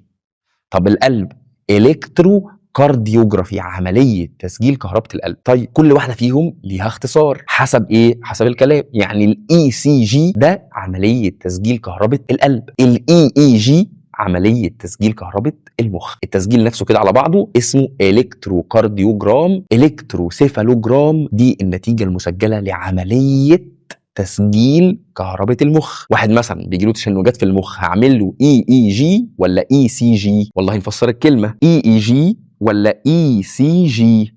هقول له اي سي جي الكترو كارديوجرام، اي اي جي الكترو انسيفالوجرام. يبقى ده على بعضه تسجيل كهربة المخ وده تسجيل كهربة القلب. والله مثال سهل جدا. حلو، يبقى جرافي وجرام. بلاستي عمليه اصلاح جراحي اسمها بلاستي. حطيت معاها اي مقطع بقى. راينو بلاستي، هقوم حافظ كلمه راينو. راينو معناها ايه؟ راينو معناها انف، فراينو بلاستي عمليه اصلاح الانف. فالاجراء التجميلي اللي ليه علاقه بالناس اللي بتعدل مناخيرها راينو بلاستي. راينو بلاستي. ثيرابي، اكيد ثيرابي دي كلمه كلنا محتاجينها والله العظيم في هذا العصر وفي هذه الكليات الجميله. خلينا نتفائل بقى، خلينا نتفائل. كلنا هناخد ثيرابي ان شاء الله، ان شاء الله باذن الله، عشان نكسب الدكاتره اللي بنحبهم دكتور عماد رشاد والدكتور محمد ابراهيم. يبقى ثيرابي معناها علاج طبعا، فحطيناها على اي حاجه يبقى علاج كذا. فقلنا مثلا كيمو ثيرابي يبقى علاج كيميائي ليه علاقه باخواتنا اللي ربنا يشفيهم ويتم شفاهم على خير، اخواتنا وابائنا اللي عندهم كانسر وبياخدوا كيمو ثيرابي او علاج كيميائي. وبكده يا صديقي احنا عدينا اكتر من 70 مصطلح ليه علاقه بالمصطلحات الطبيه. اكتشفت ان الموضوع والله مش سحر، مش سحر خالص. القصه كلها مرتبطه بالقاعده الذهبيه، القاعده السريه، بريك الداون، كسر الكلمات، افهم ان الكلمات بتتكون من بريفكس وروت وسافكس. الجزء اللي بعد كده يا صديقي هو متعلق بكيفيه المذاكره في كليه الطب، وفي شويه حقائق مهم جدا نبدا ونبقى عارفينهم كويس واحنا منطلقين على الكليه، بحيث والله العظيم ما اخشش اتصدم جوه. يعني على الاقل الحاجات اللي انا سامعها دي ابقى عارف الدنيا شكلها عامل ازاي. اول حقيقه بالنسبه لي مهمه جدا هو ان احنا في بيئه كومبيتيتيف جدا. والله يا جماعه المثال ده كنت لسه بقوله لزمايلكم قريب في محاضره من محاضرات كليه طب، كنت كليه طب اسكندريه. كنت بقول لهم ايه؟ بقول لهم ان انا واحنا بندرس ماده النساء والتوليد في سنه رابعه طب، كنت ممكن اصحى مثلا اصلي الفجر وبعدين اخد باص بيمشي على طريق النيل اللي في القصر العيني، فاهم قصدي؟ ونفضل ماشيين ومستمتع بقى وعمال اتامل واخد شويه جرعه امل في الحياه عشان احضر محاضره لواحده من الدكاتره اللي بعتز بيهم جدا وليهم فضل عليا وعلموني، يعني دكتوره نادين تشرح ماده النساء والتوليد بشكل مجاني في كليه طب قصر العيني. كنت بروح وانا بدري جدا حاسس ان انا الاول على العالم، الاول على السبع قارات، مفيش، انا صاحي الفجر يعني ما فيهاش كده. اقسم بالله كنت بروح الاقي القاعه مليانه على اخرها. طب الناس دي راحت فين؟ راحت امتى؟ ازاي؟ ما كانش في مواصلات، فانت ما تعرفش مأجرين في جنب الكليه ولا عايشين في الكليه، ما تفهمش. واحنا في البيئه دي فلازم تفهم ان كل الاوائل اللي انت كنت بتنافس مع مثلا 3 4 انت واصحابك بترخموا على بعض في المنافسه وهكذا، لا دول كلهم بيجتمعوا في مكان واحد. للاسف للاسف للاسف ساعات بيخرج اشياء سيئه. فانت لازم تبقى فاهم كويس جدا جدا جدا انه المنافسه في طب صعبه والمجتمع شويه توكسيك او مالجننت. وعلى اساسه يا دكتور منعم المفروض اعمل ايه؟ المفروض يكون عندي الثقه في النفس اللي انا بادئ بيها من الاول، ان والله اللي جنبي ما يهزنيش، انه اي حاجه موقف اتعرض فيه ما احسش ان انا مش كفايه، لان ده اكتر شعور هيبقى بيطاردك طول الوقت. هل انا كفايه عشان موجود في الكليه دي، ولا لا انا ما استحقش المكان اللي انا موجود فيه، انا جيت هنا غلط. لا، كلنا بنقعد، واللي هقوله لك دلوقتي بنقعد في مرحله الشك دي، بنعدي عليها. اشطر الاول على دفعتك اما تخش هيعدي مرحله الشك، ممكن ما يقولكش، ممكن ما يبانش عليه، وده اللي مطلوب منك، انك يبقى جزء منك واثق ان شاء الله انا هلاقي طريقه باذن الله، باخذ بالاسباب، تسمع الناس عندها خبره وهكذا، زي ما بقول لك في النصايح. حلو، يبقى دي اول حاجه، ان البيئه فعلا كومبيتيتيف جدا. تاني حاجه individual differences. واحد من صحابي، انا في الكليه وصحابي الانتيم، انا كل محاضره اللي انا بذاكر فيها في 4 ساعات، هو ما شاء الله ما شاء الله كان بيذاكرها في ساعه. كان جاي من سيستم مثلا اي جي، او جاي من سيستم امريكان، ممكن جاي من سيستم اللغه الاصليه اللي هو بيذاكر بيها في ال 12 13 سنه بتوع الدراسه قبل طب، هو كان بيذاكر بالانجلش. انا لسه عندي حاجز اللغه، فهاخد وقت لحد ما دماغي تفهم اصلا ان احنا عملنا السويتش ده، بعرف مصطلحات طبيه وبتعود عليها وهكذا. ما اتعودتش اصلا على نظام المذاكره العنيف والضغط ده، فانت بتتعرض لتحدي مختلف عنه، ده فرق كبير، انت لازم تبقى فاهم ده برضو يرجعني للثقه، التعامل معاه يرجعني للثقه بالنفس، ان انا ما اتهزش من ده. انا متوقع، انا بقول لك اهو، انت هتقابل كده، والله هتقابل كده، بحلف لك. فلازم يبقى من جوايا انا تمام، انا ما عنديش مشكله، اهم حاجه انا بذاكر بالطريقه المناسبه ليا، بخصص وقتي للطريقه المناسبه ليا، بحط الاهداف بتاعتي في الكليه للمناسب ليا. ما نقعش ان مناعه القطيع تبقى هي الكومفورت زون، ان دول بيذاكروا في العدد الفلاني فانا كذا، الا لو الموضوع اكستريم، عارف اللي هو لو انا مثلا المحاضره مثلا تتذاكر المتوسط بيذاكرها في 3 ساعات، انا بذاكرها في 10، لا انت ستوب ستوب، ممكن تكون بتذاكر بطريقه غلط، وده هنجيله في امثله طريقه المذاكره. لكن الفروقات الفرديه اللي هتظهر في طب، انا قلت لك انتوا مجتمع اذكياء، انتوا مجتمع مش سهل، انتوا مجتمع فيه كومبيتيشن عاليه، فيه مالجنسي، ممكن يكون فيه يظهر فيه خباثه، مش كل الناس بس ده موجود، فلازم ابقى متوقع ده وانا داخل. المشكله الثالثه الكونتينوس سايكولوجيكال بريشر، البريشر العنيف اللي بيكون موجود في تقريبا معظم سنين طب، واللي بيفرضوا عليك حاجه زي المنافسه على الدرجات، ان انا طول الوقت محتاج اخلص بدري، ومحتاج اراجع، ومحتاج ما احسش ان انا متاخر، ومحتاج احط موازنه ما بين ان انا افهم وبين ان انا احفظ، ومحتاج ان انا في هوايات هتبقى تحدي ان انا اتعامل معاها صعب، والايفنتات الاجتماعيه اللي هتفوتني. هذا نمط معيشه حياه الطلبه اللي في كليات طبيه، هذا قدرهم، هذا قدرك يا صديقي الطبيب، انت لازم تبقى عارف ده. طب يقول لي انا المفروض اتحمل الضغط ده؟ المفروض تتحمله، بس يكون ليك استراتيجيه هقولها لك حالا بعد دقيقه ازاي اتعامل معاه. لكن انت لازم تبقى دي توقعاتك وانت داخل، تمام؟ بنحتسب نيه، بالنيه الطيبه ان شاء الله نكون بنؤجر على كل دقيقه انا بقعد اذاكر فيها، بكل دقيقه انا باجي على نفسي فيها عشان ابقى مادي عملي، عشان ان الفلوس اللي اكلها بعد كده ما تبقاش فلوس حرام. كل ده نحتسبه عند ربنا عز وجل، لكن احنا هنتعرض لضغط. طيب، accumulation and frustration، وده اللي بقول لك عليه، انه دايما احنا بنقول، عارف انت في رسمه مشهوره قوي، ان انا اقوم راسم، كان في رسمه انا هرسمها لك على القلب عشان ده اللي بعرف ارسمه، ان واحد يقوم راسم لك مثلا ارنب ولا حاجه، ويرسم نص الصوره حلو، وبعد كده يقوم جاي كده اهو، ادي نص، تحس ان انا هرسم قلب حلو، وبعد كده عامل بقى كده مش مشكله، وابوظ الرسمه هو ده اللي بيحصل. نذاكر اول محاضره حلوه قوي قوي قوي قوي، مع التراكم، اول ما ضغط قبل الامتحان الاقي كروته كروته كروته. طب ده محتاج ايه؟ محتاج ان انا ابقى مذاكر بمعدل متزن، لا اغرق في التفاصيل بتاعه الفهم، ولا اغرق بان انا عايز احفظ كل تفصيله وكل حرف موجود في الكتاب. الاكستريم في ده وحش، والاكستريم في ده وحش. طب الموازنه شكلها عامل ازاي؟ ليها طرق كتير، لا يسعنا الحديث هنا لاننا الحديث مش طويل، لا يسعنا الحديث هنا، لكن مهم جدا ان انا وانا ماشي اسمع، وانا في فرصه قدامي لكورس ولا لورك شوب مثلا ليه علاقه بده، خبره توك مثلا، زمايلك في الكليه الشاطرين جايين يتكلموا معاك، فيديو لحد من الناس الطبيه اللي انت بتثق فيهم وعارف ان هم شاطرين، كل الحاجات دي هتديك طرق، تديك هنت ازاي اوصل للموازنه في طرق المذاكره. لكن دي مشكله لازم تحلها من اول يوم في الكليه. طيب، اهم 3 حاجات انا كنت بعملهم، وفي اسرار تانية بقى يبقى يسعنا الحديث عنها في وقت تاني. اهم 3 حاجات بالنسبه لي التكرار. انا بالنسبه لي لازم اجرب واكرر كذا طريقه لحد ما اوصل لاكتر حاجه فعاله كطريقه مذاكره. احنا قدراتنا زي ما بنقول ان الاساس قدراتنا مختلفه، والله قدراتنا مختلفه، والله انا هكتشف ان انا ذاكرتي كمنعم، انا ذاكرتي قصيره المدى قويه جدا، كل اي حد عارف مني ده، ذاكرتي البصريه قويه جدا، لازم استغل دول ان انا اوظف كل المواد بتاع الطب ان هم يروحوا لي هنا.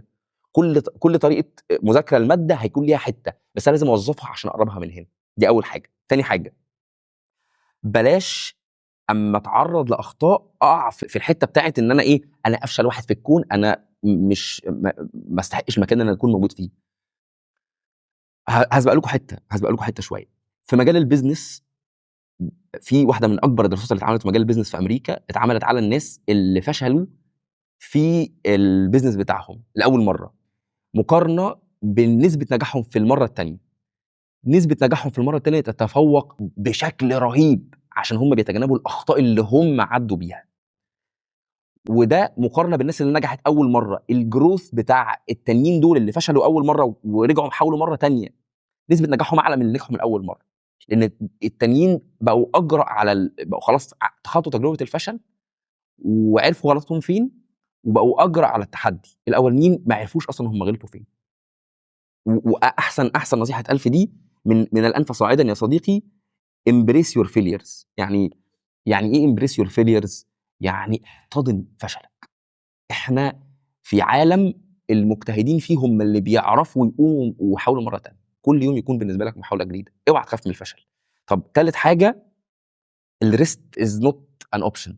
الراحه هي اول خطوه وانت بتعمل روتين عشان تستمر عليه فتره طويله. حط ازاي هترتاح، ازاي هتتبسط، ازاي هاخد مكافاه.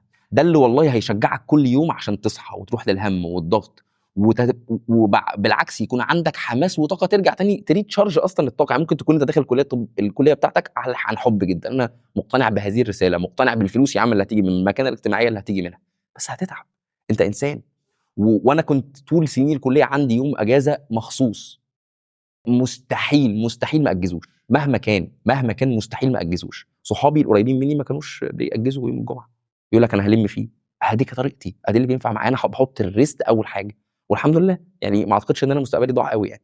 طيب انا هاخد مثال على ده في ماده من المواد. يا رب نلحق بس نجيب الماده الثانيه عشان انا عايز يبقى ايه الوقت موازن. اول ماده من المواد المهمه اللي انا عايز اتكلم عليها هي ماده زي الاناتومي، ولو ما عرفتش تجيب الماده الثانيه هو هيبقى نفس القياس.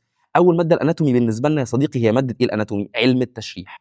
ببساطه هو علم دراسه بنيه الجسم. ده بيهتم بالاعضاء والانسجه اللي بيتكون منها الجسم، كيفيه تموضعها، موجوده فين. يعني مهم جدا ده، لان علم التشريح هو اللي بيتبني عليه بعد كده علم الجراحه. فاللي هيفتح ده لازم يبقى عارف والله ده الشريان ده طالع من هنا رايح فين، ده الفرع بتاع الشريان، ده الفرع الصغير جدا بتاع الشريان يا صديق الطبيب، عارف هو طلع منين وراح فين. هيخش بمشرط ده ممكن الخبطه بفوره، وبعدين في الجراحه ده الفتحات نص ملي وربع، حاجات ارقام دقيقه جدا جدا جدا. فاساسها علم التشريح. يبقى بيدرس ايه؟ الاعضاء والانسجه وكيفيه تموضعها، احجامها، الحجم بتاعها شكلها عامل ازاي. مثلا حاجه هعمل لها ريكونستراكشن الكبد، والله ما اعرفش هو حجمه وشكله عامل ازاي، اجي اخش اعك ابقى عارف هو ده هيخبط فين هيروح فين. والعلاقات المتبادله، انا دلوقتي فاتح والله ما اعرفش مثلا ان هنا الحجاب الحاجز والله او الدايفرام نزل مثلا بميل معين مش عارف ايه، فافتح عشان عمليه الهيباتيكتوم دي ولا اشيل حته من القلب، فقوم فاتح على الحجاب الحاجز اموت الراجل بالسلام لو انا مش فاهم اناتومي. فالاناتومي ده هو اساس فهم الجسم، وكذلك بقى بيطبق في كل الكليات الطبيه هتعدي على ده. وكمان لو خدت مثلا في البيطري نفس الكلام، كل حاجه هي نفس ده اساس الجراحه. اساس الجراحه ان انت تبقى فاهم هو الجسم ده بيتكون من ايه بكل التفصيلات بتاعته. طيب عندنا واحده من المقدمات حاجه اسمها اناتوميكال بوزيشنز. ببساطه هو ده، شايف الوضع التشريحي ده الاناتوميكال بوزيشن النورمال بتاعنا، احنا واقفين بهذا المنظر. اناتوميكال بوزيشن ايه؟ ان انا والله لو انا دخلت على عيان كده، لو انا هشرح مفروض عضو معين مكانه فين، الاتجاهات الشرايين والاورده اللي داخله وخارجه منه شكلها عامل ازاي، علاقته باللي حواليه شكلها عامل ازاي، لازم اقول اللغه بتاعتها تبقى ثابته. فاقول والله ان نورمال اناتوميكال بوزيشن اللي هو الشكل بتاع الولد اللي قدامنا ده، ان نورمال اناتوميكال بوزيشن والله الشرح بتاعي 1 2 3 شكله عامل ازاي. هل انا محتاج ارجع اعيدها اقول له لا ده لو كان هو واقف وفرد ايده وشكله عامل كده وباصص لقدام عينيه اللي هو النورمال اناتوميكال بوزيشنز، اقعد احلله وانا بوصف؟ لا، هقول له بس النورمال اناتوميكال بوزيشن اللي قدامي اللي في كليه طبيه او الطبيب الثاني اللي بيتكلم الناحيه الثانيه هيبقى عارف انا اتكلمت في ايه. فمهم اناتوميكال بوزيشن يقول لك ايه، والله ان اناتوميكال بوزيشن الفلاني الوصف بتاعي انا لقيت 1 2 3 4 5. فدي من الحاجات الموحده اللي بتوحد اللغه بتاعتنا، ودي من اهميه اصلا الكليه الطبيه. انا ما اعرفش اقول له والله مثلا زي ما اقول لك علم دراسه الاعصاب، اقول له هو انا خلي بالك في النيورولوجي، اقول له بقى ده في علم دراسه الاعصاب كان كذا كذا كذا، اللي هو in the science that gives important to nerves and nerve functions. مش هقعد اقول له كده، هقول له نيورولوجي، هقول له مش عارف إيه. دايما هقول له مثلا هعمل عمليه هيباتكتومي، مش هروح اقول له والله واحنا هنفتح ونشيل حته من الكبد لا يا باشا، انا قلت له هيباتكتومي، هو اللي فاهم الناحيه الثانيه. هي اللغه الطبيه ده هدفها اصلا ان هو يوحدنا. طب ايه طريقه الدراسه؟ مفيش حاجه اسمها اذاكر اناتومي من غير صور. اقول لي بقى انا هحفظ المسار بتاع مش عارف شكله عامل، يا باشا شوفه الاناتومي. هو انا متخيل، اقعد اتخيل، اقعد بقى ايه، والله ده وتقعد بقى قصص بقى وقصص والشريان وهو طالع من هنا يا نط نطه ودخل بجد دخل يمين. اقعد بقى احفظ الكلام ده هبل. ان اللي يحفظ من النص بتاع الاناتومي ده في حته تانية خالص. لازم اجيب اطلس ويبقى قدامي والرسمه، وما اكثر بقى الادوات دلوقتي التولز.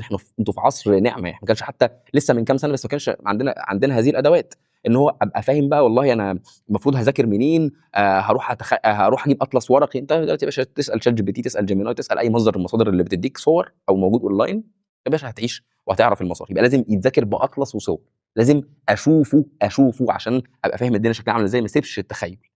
مهم جدا وانا رايح المحاضره عشان اقرا واشوف صور، المحاضره اتقالت انا خلاص بقى ركب الكلام مع بعض. عشان لو قال لك فانكشن في النص، قال لك والله دي وظيفتها مش عارف الجراحيه شكلها عامل ازاي، الامثله والحاجات دي هتركب لي وتثبت لي الدنيا وانا بذاكر. حلو.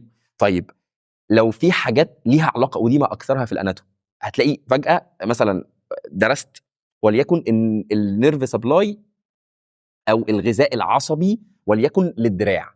والله انا خدت العضله، هتلاقي في عضله هنا، في عضله هنا، في عضلات، مجموعه عضلات هنا في الفور ارم، ومجموعه عضلات في الارم، ودي كل واحده ليها وظيفه، وكل واحده ليها شكل، وكل واحده جايه ليها ريليشن وهكذا. طب انا عايز اثبت المعلومات بينهم جداول. يبقى شفت او اول حاجه لو بالترتيب قريت قبل ما اروح المحاضره، شفت، هقوم حضرت المحاضره، ثبتت شويه الامثله، عايز احفظ بقى مع بعضه في الاخر خالص بعد اول مره مذاكره عشان اجمع كله مع بعضه. لازم جداول، لازم جداول اشخصن المعلومات دي. اشخصن المعلومات لو انا اعرف ارسم العضو، او اجيب له زي ما اقول لك الصور وارسم عليه، احط عليها بيانات بايدي، دي اكتر حاجه هتشخصن لك المعلومات وتربطها عندك. حلو. دراسه الابلايد اناتومي. ايه الابلايد اناتومي ده؟ زي ما اقول لك هو الفائده الجراحيه، يعني ان انا اعرف مسار العصب والنيرف. انا ما كنتش في وقت كنت حاسس ان انا مش فاهم هو ايه فائده الكلام اللي احنا بنعرفه، لكن لو انا حاسس ان الموضوع ممل وصعب وشاق، اروح افتح فيديو مثلا اقول ايه الفائده الطبيه ده، انا بذاكر مسار الشريان الفلاني، او ايه فائده الشريان الفلاني في العمليه بتاعته. هتحس انه ده بيديك عمق في المعلومه، ان ده هستفاد منه في كذا. طبعا مش هعمل ده على طول، مش هغطس في ده على طول، عشان زي ما قلت لك لازم نلاقي موازنه. الموازنه دي مهمه جدا تبقى عينك عليها. طب ايه اشهر ثلاثه ليهم علاقه كمصادر؟ انا بقول انه الاثنين دول، يعني طبعا الكتاب اللي تحت ده اسمه كتاب دكتور سامح دوس، هو عامله كتاب ملخص للاناتومي. طبعا دكتور سامح برضه من الناس الجميله اللي هي فاضله علينا، لكن اشهر مصدرين جلوبال وورلد وايد الناس كلها بتستخدمهم، كل طلاب الطب في العالم بيستخدمهم، جريز اناتومي ونتر اطلس اوف هيومن اناتومي. المصادر من اليوتيوب، دكتور وهدان عنده سلسله شرح طيبه جدا جدا جدا مجانيه كلها، دكتور سامح غازي شرح بعض الاجزاء، ودكتور ايمن خنفور من الناس اللي شاطره جدا اللي بحترمها برضو، واللي عنده مصدر شرح متكامل موجود على اليوتيوب. انت بتجرب بتختار ايه الطريقه المناسبه ليك وهكذا. الماده الثانيه كنت عايز اتكلم عليها هي الهيستولوجي، هي علم تشريح الانسجه. ليها تفصيلات ان شاء الله هتجيلنا ثانيه، ممكن نقولها في اي حاجه بره الكورس عشان ما نطولش عليكم اكتر من كده في الجزء ده. بس انت فهمت القصه، كل واحده ليها هاك، كل واحده ليها طريقه، كل واحده المفروض يكون ليها اسلوب، عشان الحاجات دي هتوفر عليك المجهود بتاع المحاوله والفشل. بس يلا نخش الجزء اللي بعده. الجزء اللي بعد كده يا صديقي الطبيب بيتكلم عن الريسيرش او البحث العلمي. لازم تفهم ان اي معلومه بتوصل لك في الكتاب بتاعك، اي كتاب انت بتدرس فيه او بتذاكر فيه، كان اساسها فكره بحثيه اتقالت، او اتعمل دراسه على حاجه معينه طلعت لنا بمعلومه، والمعلومه دي اتجمعت مع معلومه تانية، وما المعلومه التانية اللي اتعملت مثلا في مصر اتعملت مره تانية في دوله مقدونيا، اتعملت مره تانية في امريكا، وحصل تشابه، قدرنا نخرج بمعلومه مستقره عن الحاجه اللي احنا بنعمل عليها دراسه. وليكن انا مثلا بدرس القلب، فقلت مثلا والله ان عضله القلب بتنبض في المره 60. انا بقول ده مثلا ايه من 1600 سنه، من زمان خالص.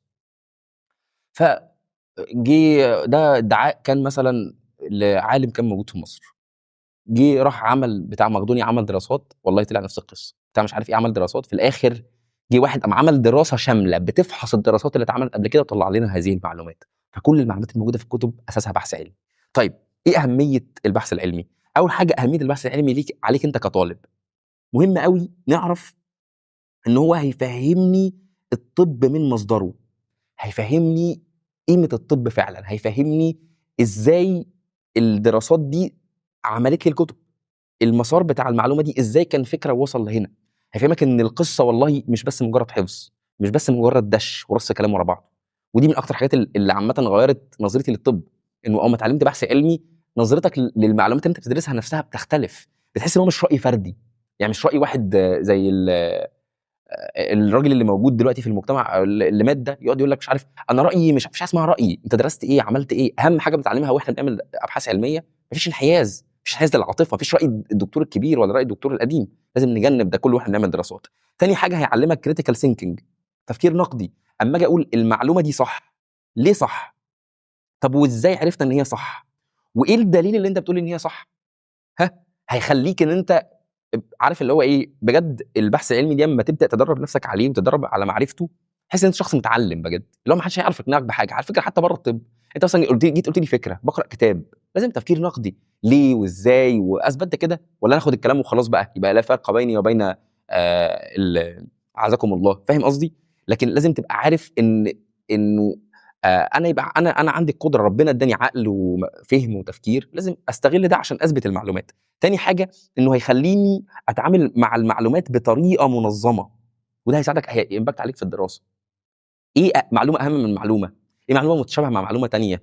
ايه معلومه غلط؟ ايه معلومه مش عليها دلائل قويه؟ كل ده يخليني احط اولويات كده وانا بدرس، اولويات كده. طب وحتى اما تغوص في ازاي الاوراق البحثيه بتتكتب، هتفهم حته الاولويات دي، هتفهم ان في معلومات اهم من معلومات، في معلومات تسبق معلومات، وده هنعرفه على طول واحنا ازاي بنتدرب، ازاي نقرا اوراق بحثيه. ده كلام جميل قوي. طب بعد التخرج مهم جدا، كلنا هنعمل الماسترز والدكتوراه بتاعتنا. الماجستير والدكتوراه هنحتاج نعمل، بتبقى في رساله اسمها رساله الماجستير او رساله الدكتوراه، دي عباره عن ورقه بحثيه مفصله. طب حلو جدا، ممكن تخليك تساعدك تسافر بره. مفيش مثلا مسارات الطبيه عشان تسافر بره، من الحاجات اللي بتقوي السي في بتاعك جدا انك يكون ليك اوراق بحثيه. واخر حاجه ان انت مش بس هتشتغل كدكتور طبيعي، يعني اللي هو ايه، انا مش هبقى زي العادي. دكتور علي حسين كان بيقول معلومه مهمه جدا، انت لو ما حدثتش نفسك او ما ذاكرتش بعد التخرج انت بتاكل حرام. فانت محتاج تحدث نفسك اول باول في المجال اللي انت هتشتغل فيه. حتى لو خلاص بقيت دكتور بس دي وظيفتي، بروح المستشفى الصبح وبروح العياده بالليل، لازم اعرف معلومات. طب هعرف معلومات منين؟ عن طريق البحث العلمي والقرايه في الابحاث الجديده. طيب البحث العلمي ممكن فعلا يغير حياتك. زي ما بقول لك، انا نفسي اشتغلت في ابحاث في الهند، وانا في ثانيه طب. الهند يعني ايه؟ طب اشتغلت في ناس من ناس في انجلترا، من ناس في امريكا، واشتغلت مع فرق كبيره، مع فريق دكتور كبير جدا في مصر. طب انا بحس ان دي حاجات اما تعملها وانت صغير، لا بتفرق في عقليتك وشخصيتك. كمان ممكن تسافر تروح مؤتمرات كتير جدا، بيبقى اصلا المؤتمرات عباره عن احنا بنقول الابحاث اللي اتعملت جديد في المجال بتاعنا. وزي ما بقول لك الموضوع هيحولك ان انت ريسيرشر بجد مؤثر، مش بس ناقل. حلو جدا.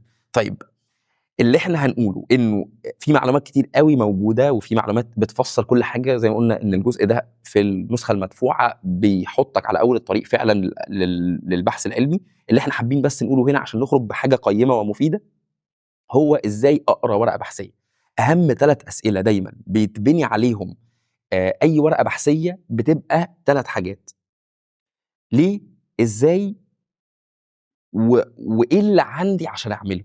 ليه وازاي وايه اللي عندي عشان اعمله، ده هيخليني اختار نوع البحث. ابحاث كتيره جدا زي ما قلت لك، في بحث يروح يختبر دواء بدون تفصيل، في واحد يقول لك انا هختبر الدواء والله في العيانين دول، اعرف هل الدواء ده مفيد في العيانين دول ولا الدواء مش مفيد. ماشي، ده نوع بحث. نوع تاني يقول لك انا هقارن بين تاثير دوايين على نفس النوع من المرض، فاعرف مين فيه فعال اكتر. يبقى هو في الاول هو كان فعال ولا لا، بعد كده طب اقارن مين الافضل بينهم. واحد يجي يقول لك ايه، والله مثلا في 50 دراسه اتعملت في 50 دوله على تاثير الدواء ده، طب ما تيجي نعمل ورقه بحثيه اسمها ورقه بحثيه وتتنشر في مجلات عالميه، الخص فيها الكلام ده كله. عشان لو واحد مثلا زي حالاتي شغال دكتور في المستشفى الصبح وفي العياده بالليل، ما عنديش وقت ان انا ابقى غايص في عالم الابحاث، اقرا الملخص بتاع الورقه البحثيه المشهوره دي. يبقى يجيب لي ملخص 50 دراسه يثبت لي، يحط انا مؤلف كتاب مثلا، بحط كتاب اخد المعلومه من الورقه المجمعه دي.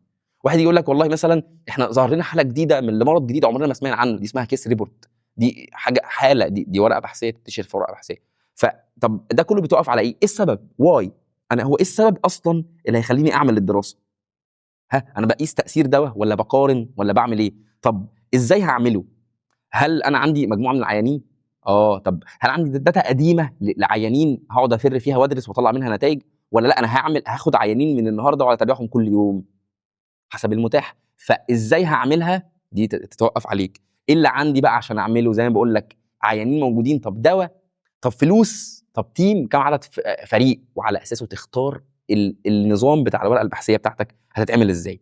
طيب فيها تفصيلات زي ما بقول لك كتير، لكن الورقه البحثيه نفسها بتتكون من اقسام لازم يكونوا موجودين في اي ورقه بحثيه ايا كان بقى النوع بتاعها اللي موجود زي ما هو بيظهر قدامك على السكرين قدامك. اوكي، اول ما افتح كده موقع مشهور جدا جدا جدا اسمه موقع باب ميد، اسمه موقع باب ميد. هقول لك هكتبه لك كده، باب ميد. لازم النهارده اول ما نخلص التطبيق العملي بتاع ده انت تفتح موقع وتقرا دراسه وتقول لي في الكومنتات برضو انت وصلت لايه وانت بتقرا البحث العلمي. طيب باب ميد ده اشهر موقع بتحط عليه كل الدراسات، كلنا كل الجرايد والمجلات العلميه بتحط موقعها، بتحط دراساتها اونلاين على الموقع ده. فلو كتبت مثلا عليه وليكن كارديو فاسكولار بروبلمز، او كتبت له مرض محدد مثلا بلاد بريشر ان ادلتس اباف 50، انت بتتكلم كلام انجليزي، لا هقول مثلا ضغط في ناس كبار اكتر من 50 سنه، يجيب لي كل الدراسات البحثيه اللي اتعملت. طيب هنلاقي الورقه البحثيه بتتكون من ايه؟ بتتكون من الاتي يا صديقي العزيز. اول حاجه من تايتل او عنوان. طب العنوان ده ايه صفته؟ ان العنوان ده لازم يكون دقيق جدا، دقيق، بيقول حاجه محدده، عشان دي اول حاجه عيني هتقع عليها. الدراسه البحثيه بتتكلم عن ايه؟ دقيق. كمان كونسايز، ما فيهوش رغي، مختصر جدا، عارف اللي هو اقل واقصر الكلمات. كانوا بيعلمونا زمان واحنا في الورك شوبس. اول ورك شوب خدتها في حياتي الدكتور ربنا يرحمه اسمه دكتور حسني في نقابه الاطباء، كان بيعلمك ايه؟ يعلمك يقول لك انت عشان تكتب العنوان بتاع تقعد تشيل الكلمات اللي مش مهمه، اللي لو اتشالت مش هتاثر في الجمله، فلازم يكون مختصر جدا. الحاجه اللي بعد كده انه يعكس الهدف. نقول مثال ذا امباكت اوف ستريس، تاثير الضغط على البوست اوبراتيف ريكفري. انا هترجم وهتفهموا قصدي. ده اسمه الضغط او الاسترس، وده بعد العمليه، الافاقه بعد العمليه. فهو بيقول لي ايه؟ ذا امباكت اوف ستريس اون بوست اوبراتيف ريكفري، يعني تاثير الضغط على الافاقه بعد العمليه. انا كده فهمت. لو انا بدور على ده هعرف من العنوان، العنوان او بيقول لك الايه، البيت بيبان من ايه؟ من عنوانه. خلاص انا عرفت العنوان، هعرف انا متوقع انا جوه هخش الاقي ايه. مثال تاني في نوع تاني من الدراسات البحثيه، يقول لك ايه؟ مايندفولنس بيزد ستريس، برضه هنقول وليكن تقليل الضغط على المرض المزمن. ده بيدرس تاثير تقليل الضغط على المرض المزمن، فانت شايف هو محدد، مفيش كلمه. لو انا شلت مثلا ستريس، تاثير ايه؟ طب ريدكشن، يعني ايه تاثير الضغط على المرض المزمن وتاثير تقليل الضغط؟ تحس تقليل الضغط هي دي الكلمه المحدده، هو ما بيدرسش الضغط كله، هو بيدرس حاجه محدده. فالعنوان لو شلت كلمه منه يختل المعنى، يبقى لازم يكون واضح ودقيق وبيعبر كويس جدا عن المعنى. طيب الابستراكت ده اسمه ملخص الورقه البحثيه. ده اللي بنقراه لو انا مش عايز اغوص في الابحاث، انا عايز اخد الخلاصه بقرا الابستراكت ده. لو انا عايز خلاصه الخلاصه بقرا الابستراكت ده، بعرف الدنيا رايحه على فين او التفاصيل ماشيه ازاي. هو بيعبر عن الورقه كلها، بيديك اختصار. وهنرجع للابستراكت ده قدام في المثال اللي هشرح لك عليه. بس هو في ايه؟ في كانه صوره عامه لمكونات، كانه صوره مصغره لمكونات الايه؟ لمكونات الورقه البحثيه. طيب الانترودكشن، بدانا كده بقى في الورقه البحثيه نفسها. المقدمه دي فيها ايه يا صديقي العزيز؟ بيكون فيها الخلفيه الطبيه، ويقول لك ليه الدراسه دي مهمه. بمعنى ايه؟ انا مثلا دكتور وليكن انف واذن، وفي دراسه انا عايز اعرفها عن المخ متعلقه بالانف والاذن، وانا ما درستش مخ طول عمري، ما درستش امراض المخ دي ولا اعرف بيشتغل ازاي. اهو في الانترو ده يديني شويه معلومات عن المخ، يوصلني بيهم، يدخلني كده. وده اللي انت هتستفيد منه كطالب في كليه طبيه. ان انا لو لسه في البدايه وما اعرفش اصلا لسه المعلومات شكلها عامل ازاي، بس عايز اروح اقرا ورقه بحثيه، هقرا في الانترو دي شويه معلومات هتلخص لي المختصر المفيد اللي هيدخلني للسؤال البحثي ويدخلني للدراسه. فهمت؟ يبقى فايده المقدمه لو انت ما تعرفش خالص عن الموضوع روح اقراها. طب انا واحد متخصص اصلا في الانف والاذن وهروح اقرا دراسه عن الانف والاذن، مش هبص على المقدمه لان كده كده معلومات انا عارفها. فهمتوا قصدي؟ طيب تاني حاجه هو الطريقه. طب الطريقه دي اتعملت ازاي؟ يعني مثلا هنا يقول لك ايه العينين اللي خدناهم؟ طب عملناها باي سيستم؟ طب ايه الدواء اللي استخدمناه؟ طب الاحصاء بتاعت القصه كان شكلها عامل ازاي؟ كلها تفصيلات مهمه. لو انا هعمل ايه؟ لو انا هروح ابقى باحث، لو انا هكرر الدراسه دي او هعمل دراسه شبيهه، اهتم بهذه التفاصيل. لكن غير كده انا مش مهتم، انا بس ممكن اخد صوره عامه كده، قراءه سطر او سطرين يبقى كافي جدا. مش هغوص في التفاصيل. ممكن يبقى في طريقه بتبقى اصدق من طريقه، فممكن ابص اقول والله دي اصدق، فاهم؟ فانا هعتمد على الكلام اللي موجود في الدراسه دي عشان الطريقه اللي استخدمه، لكن مش هغوص في تفاصيلها الا لو انا باحث. اديك فهم؟ طيب تاني حاجه هي النتائج. والنتائج هنا بيقول لك بقى ايه؟ احنا لقينا ايه؟ يعني مثلا لما عملنا الاختبار الفلاني لقينا والله ده كان ازيد من ده كان اعلى من ده، الجروب ده كان عنده صفات معينه في رده فعله لاتجاه الدواء، الجروب ده والله في العمليات مش عارف حصل له كذا. بقدمها في شكل بقى ايه؟ جداول، اقدمها في شكل احصاءات، تشارت مثلا، زي ما كنا بندرسها في الاحصاء زمان، بس النتائج المعبره عن الاحصاء هدرسها والله لك 70% من النتائج عملوا كذا. بس في الاخر لسه مش بقول لك الاستنتاج اللي هي شكله عامل ازاي، بس بقول لك نتائج الاختبار اللي احنا عملناه او نتائج البحث اللي احنا عملناه، لكن لسه مش بقول لك الاستنتاج. الدسكشنز بشوقك، والله لسه ما قلتلكش برضو انا هخرج بيه من الدراسه، لا الدسكشنز بقول لك والله وانا بقابل القصه دي قابلني صعوبات شكلها عامل كذا.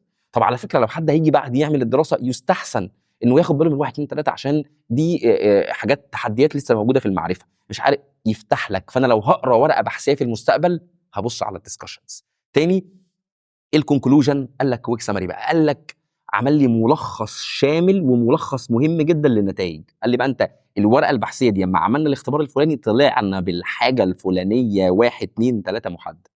الريفرنس بقول المراجع، لو انا استعنت بكلمه من اي حته تانية هقولها. يبقى نراجع تاني سريعا سريعا سريعا. انا عندي عنوان، بعد كده عندي حاجه اسمها ابستراكت او ملخص الورقه، صوره مصغره. الانترو المقدمه تفيدني جدا جدا جدا جدا لو انا ما اعرفش اي حاجه معلومات، تديني خلفيه. الطريقه او الميثودز دي تقول لي هي اتعملت ازاي بالتفصيل، مهمه جدا للباحث. النتائج مش مهمه جدا بالنسبه لي برضه، هي شويه قريبه من الميثودز او نتائج الطريقه اللي استخدمناها.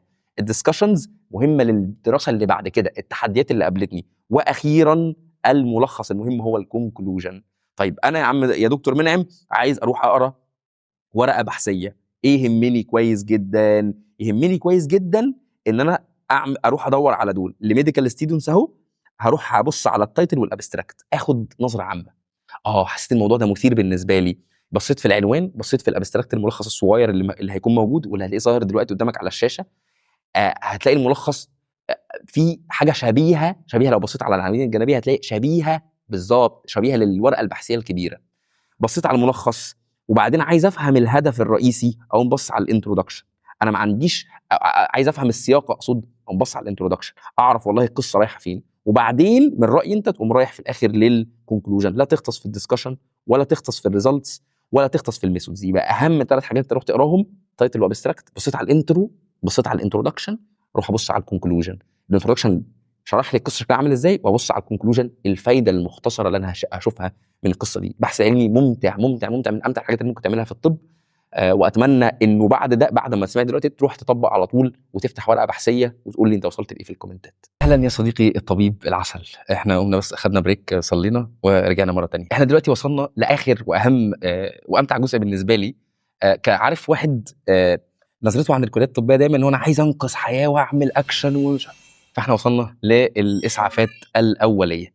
هنعدي على شويه حاجات بشكل سريع وهناخد 3 امثله من الامثله اللي بنشوفهم تقريبا كل يوم. طيب مهم جدا واحنا فاهمين وداخلين على الاسعافات الاوليه نعرف ان تعريف الاسعافات الاوليه هي العنايه الطارئه او الفوريه المقدمه لشخص مصاب او مريض لحد ما العلاج الاساسي يحصل. يعني مثلا واحد بيجي له سخونيه، ممكن يكون انا دوري كدكتور ان انا اعمل له حاجه سريعه سريعه بسرعه عشان الحراره هتاثر عليه، هتاثر على لو طفل مثلا صغير هتاثر على وظائفه الحيويه، بس في الاخر لازم اعالج السبب. فلازم تبقى فاهم انه ده دور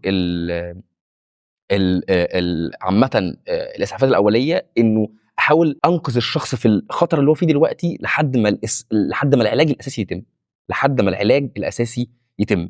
طيب الهدف ببساطه هي هتبقى كافيه للحاجات البسيطه، يعني واحد حرق بسيط وليكن مثلا بيشيل الشاي فاتلسع، فانا ممكن انقذه، هتفهم دلوقتي دي من الحاجات اللي هتعرفها.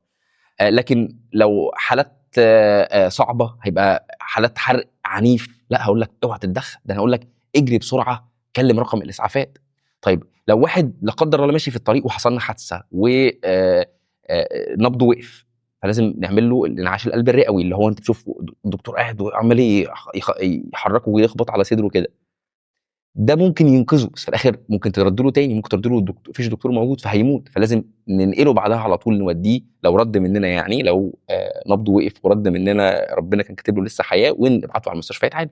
طيب انا شفت عيان مصاب، المفروض لازم اعرفه انا مين، واعرفه ان انا معايا اسعافات اوليه، واعرفه ان انا هساعده بشكل صح. حلو. طب هو ده بنسميه ايه عندنا في الطب؟ بنسميه كونسنت او موافقه. لازم يكون في موافقه صريحه ان هو يقول لي اتدخل، قال لي ما تدخلش امشي. اه الايثكس او الاخلاقيات المهن الطبيه بتقول لك لو هو رفض المساعده ما تساعدوش، انت مش هتجبر حد يعمل حاجه هو مش عايزها. طيب واحد مغمى عليه، واحد في حادثه، دي بنسميها موافقه تلقائيه. خلاص، يبقى انا دلوقتي وانا داخل على العيان، اول حاجه انا دكتور فلان الفلاني وعندي خبره في الاسعافات الاوليه، هقدر اساعدك. ممكن تقول لي انت كذا كذا، حاسس بايه، مش عارف ايه. قال لي لا، مش عايز ادخلك، امشي، ما تتدخلش. طيب دي حاجه. الحاجه الثانيه، واحد داخل برضو، لقيت في حادثه على الارض مثلا، وانا بعرف اتدخل في حالات الحوادث، فلقيته مغمى عليه، مش هقول له بقى اصحى فوق يا عم الحاج يا استاذ فلان، مش اسمها كده. هو خلاص، انا خلاص هاخد موافقه ضمنيه ان انا اشتغل. حلو جدا. طيب وانا هشتغل لازم اتاكد من ايه؟ اول حاجه سلامه الموقع. يعني ايه سلامه الموقع؟ انا حصل معايا موقف حلو جدا جدا معبر عن ده. كنت راجع من اسكندريه وشفت فيه حادثه، وشفت واحد عنده جرح عنيف، وانا ببص على سلامه الموقع، ببص ان انا جاي في طريق، انا شايف ده جنبي بس الطريق سريع، ولو وقفت فجاه هديت، وانا شفته لمحته، وانا ما كنتش مدي قرار ان انا هخش اميل واوقف، فلو وقفت فجاه هديت هيحصل حادثه، حوادث ورايا، ممكن يحصل حادثه كارثه ورايا، فاقوم انا طاير، يبقى بقينا 2، بقينا 3، بقينا 4 مصابين، او ممكن حد يموت. فلازم اتاكد من سلامه ان انا هعرف اتدخل دلوقتي. طب انا رايح مثلا لواحد في وباء كورونا، لازم ابقى متاكد ان سلامه الموقع ده انا اخش، ما هنبقى مصابين، هنبقى 2 مصابين، هيبقى 3 مصابين، و2 مصابين بينهم واحد عالم كان ممكن ينقذه. فلازم اتاكد اول حاجه من سلامه الموقع. تاني حاجه اطلب المساعده. لو شايف اصابه عنيفه لازم اكلم رقم الاسعافات الاوليه. ايه رقم الاسعافات رقم الاسعاف؟ ايه رقم الاسعاف؟ 1 2 3. سهله دي، نعلمها كل الناس اللي حوالينا، لاهلنا. خدها دلوقتي وروح قولها 1 2 3. طيب هبدا اخبط على كتفه، يا عم سعيد، عم سعيد انت كويس؟ عم سعيد انت كويس؟ رد عليا. طب ما ردش، هقوم معلي صوتي اكتر. ما ردش، هاخد اجراء مفصل حسب حالتها، مش هنقولها النهارده. طيب هاقعد ادور لو هو عنده اي قلاده طبيه، ساعات بيبقى في ناس عندها مرض معين بنبقى عارفين، اسال حد من اللي حواليه بقى، يا جماعه حد يعرف الراجل ده؟ طب يعرف الراجل ده مريض سكر زي ما هنقول شويه كده، مريض سكر فعارف اتدخل اعمل ايه بسرعه، عنده مرض معين انا عارفه، ممكن يكون عنده مثلا اللي هو فيه ده دلوقتي غيبوبه سكر، يبقى هعرف اتدخل ازاي. يبقى اول حاجه عم سعيد، عم سعيد رد عليا، رد، يبقى خلاص هكمل. ما ردش يبقى قصه ثانيه، مش احنا مختصين بيها، لازم يكون اكبر شويه. طب ما ردش ومش هتدخل، اسكت؟ لا، ما هروح اطلب الاسعاف بقى، 1 2 3 1 2 3 1 2 3. ابقى مجهز، لو انا معايا شنطه اسعافات اوليه ابقى مجهز كويس جدا، وابقى عارف هتدخل ازاي. طيب لازم وانا داخل على المريض، اول قاعده اصلا بنتعلمها في الطب كله، اوعى تعمل اذى، دو نوت دو هارم. يعني ايه؟ يعني انا ممكن اجيب له انفكشن حسب الحاله طبعا، يعني عارف لو هجيب انفكشن لواحد قلبه بيقف مش هنبص في القصه دي، بس ممكن يكون انا عندي مرض مثلا معدي جدري مثلا، فلو دخلت هجيب له مصيبه برضه. يبقى اول حاجه لازم ما اذيش اللي قدامي. اساسيات بقى عندنا دايما الغسيل، غسيل اليد. غسيل اليد يبقى هغسلها كويس جدا بالصابون لمده 20 ثانيه، واقعد افرك فيها بطريقه معينه بحيث ادخل الصابون والميه جوه الضوافر. طب ما فيش، الكحول ممكن يكون بديل كفايه. طيب في معدات الوقايه، ان انا يكون معايا قفاز او نظارات واقيه او قناع للجيب، ده كله بيحاول يجنبني مثلا لو هو كح، لو في امراض معديه ممكن تتنقل، ده كله بيحمي. حلو. حلو. نخش على اول حاله من الحالات بتاعتنا. اول حاله يا صديقي العزيز وهي نزيف الانف. طيب نزيف الانف طبعا ممكن يكون متعب، ممكن يكون لو بلع كميه كبيره ممكن يرجع، ممكن ياثر عليه. النزيف نفسه ممكن بيعمل ناس كتير هبوط. النزيف اصلا بتاع الانف في المنطقه دي من اخطر المناطق في الوش، واللي بتدخل على طول للمخ، فلو في حاجه مفتوحه ممكن لا قدر الله تجيب له عدوى في المخ، فمهم جدا نتعامل معاه كويس عشان نوقفه. اكبر غلطه ايه بقى اللي احنا اتعلمناه؟ اروح اجري اساعده. لازم اتاكد من الخطوات مره واثنين وثلاثه، فالسلامه والوقايه، اتاكد ان الدنيا تمام. ولو انا كمان معايا بقى كمامه، البس كمام عشان ما يجيليش اي حاجه عدوى من الدم. الدم طبعا من الحاجات الخطيره جدا. طيب هوقف الدم ازاي؟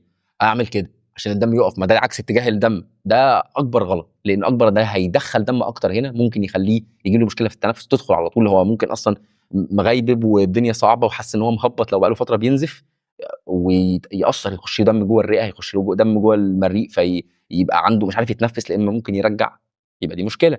يبقى هتدخل ازاي؟ اول حاجه العكس، امنت المكان دخلت، هضغط بايدي الاثنين على الجانبين بتاعت العظمه بالظبط، اضغط كده. مده الضغط كام؟ من 5 ل 10 دقائق بشكل متواصل. من كام؟ من 5 ل 10 دقائق بشكل متواصل. طيب الجلوس بشكل مستقيم، اميل الراس لقدام سن. تقول لي كده، هو لقدام سن ده الوضع الصح عشان امنع ان الدم ينزل الحلق او ينزل جوه سواء الاسوفيجس او التريكيا، التراكيه او الاسوفيجس، عشان ما يدخلوش لا اما في مشاكل تنفسيه او يدخل ويخليه يرجع وبرده القصه تستمر. طيب الموضوع استمر اكتر من 10 دقائق، 1 2 3، او لو اعرف مكان دكتور او احنا في مستشفى لازم اتصرف. طب امتى اكلم 1 2 3 الطوارئ بتاعتنا؟ اول حاجه اهو استمرار النزيف اكتر من 10 دقائق، اكتر من 10 دقائق ابدا اكلمه. طب صعوبه في التنفس، يبقى كده في دم دخل في منطقه خطر ولازم نتدخل بسرعه. او ثالث حاجه، انا حسيت ان هو تعب شديد، دوخه، او بنقول سيفير ديستريس. سيفير ديستريس دي علامه تنفسيه ان هو برده ما بقاش عارف يتنفس، بس داخ، حاسه مخبط جامد قوي، لازم برده في اللحظات دي اتدخل. يبقى اهم حاجه نتعلمها في نزيف الانف، اوعى تقلب له دماغه لفوق، ولازم تطمن ان الوضع سليم. نخش بعد كده على الحروق والاصابات الكهربائيه. اهم حاجه نتعلمها انه الحروق التعامل المباشر مع الحراره والكهرباء او المواد الكيميائيه. يعني ممكن يبقى في حروق كيميائيه، طيب دي اسباب الحروق اعتقد كلنا عارفينها. ممكن تبقى حروق سطحيه، ممكن تبقى حروق عميقه. حروق عميقه بلاش، يعني ربنا يعافينا يا رب. في حاجات بتاكل العظم لحد العظم، والله بتوصل لحد العظم. طيب اي اصابه كهربائيه عاليه، وربنا يحفظنا ويحفظ اهالينا، يعني ليه حد قريبي مات من اصابه كهربائيه عاليه، لازم بسرعه 1 2 3. لازم بسرعه 1 2 3، ما فيهاش كلام بقى ولا هتدخل ولا 1 2 3، بسرعه بسرعه. طيب الحروق البسيطه والصغيره اللي بتحصل من اللسعات، ودي ممكن تطبقها النهارده برضو بعد ما تخلص الفيديو على طول. لو حد اتلسع من كوبايه شاي او ميه او كده، تامين المكان، تامنا خلاص هو بعيد عن مصدر الحرق. مهم جدا ابعده عن مصدر الحرق، اتاكد ان التعامل هو شويه. يعني اول حاجه هعملها ايه؟ في بتاع عمال تدلق، اوقف اللي بيتدلق ده، مش هروح اجري عليه هو البتاع بيتدلق ده يبقى يكمل، بدل ما حرق حته يبقى حرق زي. يبقى اول حاجه ابعده يا صديقي عن مصدر الحرق. حمايه شخصيه، حميت نفسي والدنيا تمام وتاكدت ان الماء تمام اول حاجه، او اتاكدت ان المصدر بعيد عني. طيب يبقى تاني حاجه هقوم داخل على الميه، احط ميه بارده او معدل برودة. واحد يقول لي تلج. التلج من الكوارث اللي بتعمل في الحوض. ليه بقى؟ لان التلج ممكن يعمل له حرق بالتلج. التلج من اخطر الحاجات ممكن تعمل له اصابه بالبروده، اسمها حاجه اسمها كولد انجري، يعتبر حرق بالتلج. فما احطش تلج خالص، احط ميه بارده او فتره، وبعدين لحد ما يهدى شويه، وبعدين احط كريم سواء مضاد حيوي او كريم مضاد للحروق. خلاص. طب امتى اتصل بالاسعاف؟ اول حاجه لو قلنا ايه حرق كهرباء ده وش. بعد كده لو حرق كبير، حجم الحرق كبير، او راح لاماكن حساسه زي الوجه واليدين والاعضاء التناسليه، او لو جاله في منطقه مثلا ادت لصعوبه في التنفس. حلو. اخر حاجه لو بقى حريق كبير، حريق اللي احنا في مثلا مصنع، كده كده لازم ابلغ، كده كده لازم مسؤوليتي انا كواحد عارف الاسعافات الاوليه لازم ابلغ. ادي يا عم الحروق والاصابات الكهربائيه. اهم حاجه في الحروق البسيطه ميه بارده او فتره، بعدين حط مضاد حيوي او كريم مع الايه، مع الاساسيات. احنا نسينا هنا حته مهمه، ان نحط يعني ايه، ما احطش بقى اللي عارف انت اللزق اللي هو يقول لك ده تلسع لسع فمش عارف احط له لزقه مش عارف شكلها، لا ما نحطش اللزقات دي. نحط شاش مثلا او حاجه ونلزق بس نهايتها، لكن احطش حاجه، احط حاجه شاش مثلا بس الشاش ما بيلزقش، عشان ده هيأثر اكتر على الحريق. حلو حلو. نخش بقى على المثال الاخير بالنسبه لنا، غيبوبه السكر. اهم حاجه ان انا هسال الراجل ده عنده مرض سكر ولا لا. عرفنا اهو، هو بيقول هنا انه غالبا انا هسال الناس اللي حواليه اقول لهم مرض سكر، غيبوبه بس بلاش تتدخل دلوقتي. يعني هنقولها بقى في معلش حقكم عليا، يعني في الجزء المدفوع عشان ليها تفصيلات. لكن انا عرفت ان الراجل ده بتاع سكر، ودي بيعملوها سحر كده، كانوا بيعلموا لنا الدكتور مثلا واحد اهله جايبينه بقى وتعبانين عليه وقلقانين ومش عارف ايه والكلام ده، يقوم داخل ومقفل الباب. لازم يقفل الباب، لازم انت كدكتور تقفل الباب، ما ينفعش حد يشوف شغلي وانا بعمله. انا بأدي رساله عظيمه يا جماعه، بأدي رساله عظيمه. تقوم مطلع له عصير السكر وهو مهبط خالص كده، اشرب اشرب، تصحيه باي ريحه او حاجه قويه، وبعد كده خد عصير السكر بسرعه. شفتوا يا جماعه؟ يعني الراجل عنده اي امراض سكر، يعني ما تبينش قوي ان انت عارفها، اديله اي حاجه مسكره على طول، سواء عصير فاكهه او حليب، هيصحى. لازم بعدها اشجع المصاب ان هو ايه، على الجلوس او الاستلقاء، يهدى ويقعد، عشان الاثر بتاع المجهود ده هيأثر اكتر على اللي فيه. ولو الموضوع اكستريم او تعب تاني او رد تاني، لازم هكلم 1 2 3 رقم الاسعاف الأولية. دي انخفاض السكر عند مرضى الدم، ده بنقابله كتير جدا جدا جدا. هسال يا جماعه بسرعه بسرعه بسرعه، الراجل ده عنده كذا كذا كذا، عنده كان عرفت ان هو في النص عنده سكر، هعرف اتدخل. غير كده تفصيلات تانية هتاخدها بعدين. اتمنى يكونوا 3 حلقات مفيدين. والمبدا العام الاسعافات الاوليه من الحاجات المهمه جدا اللي المفروض كل واحد فينا يتعلمها.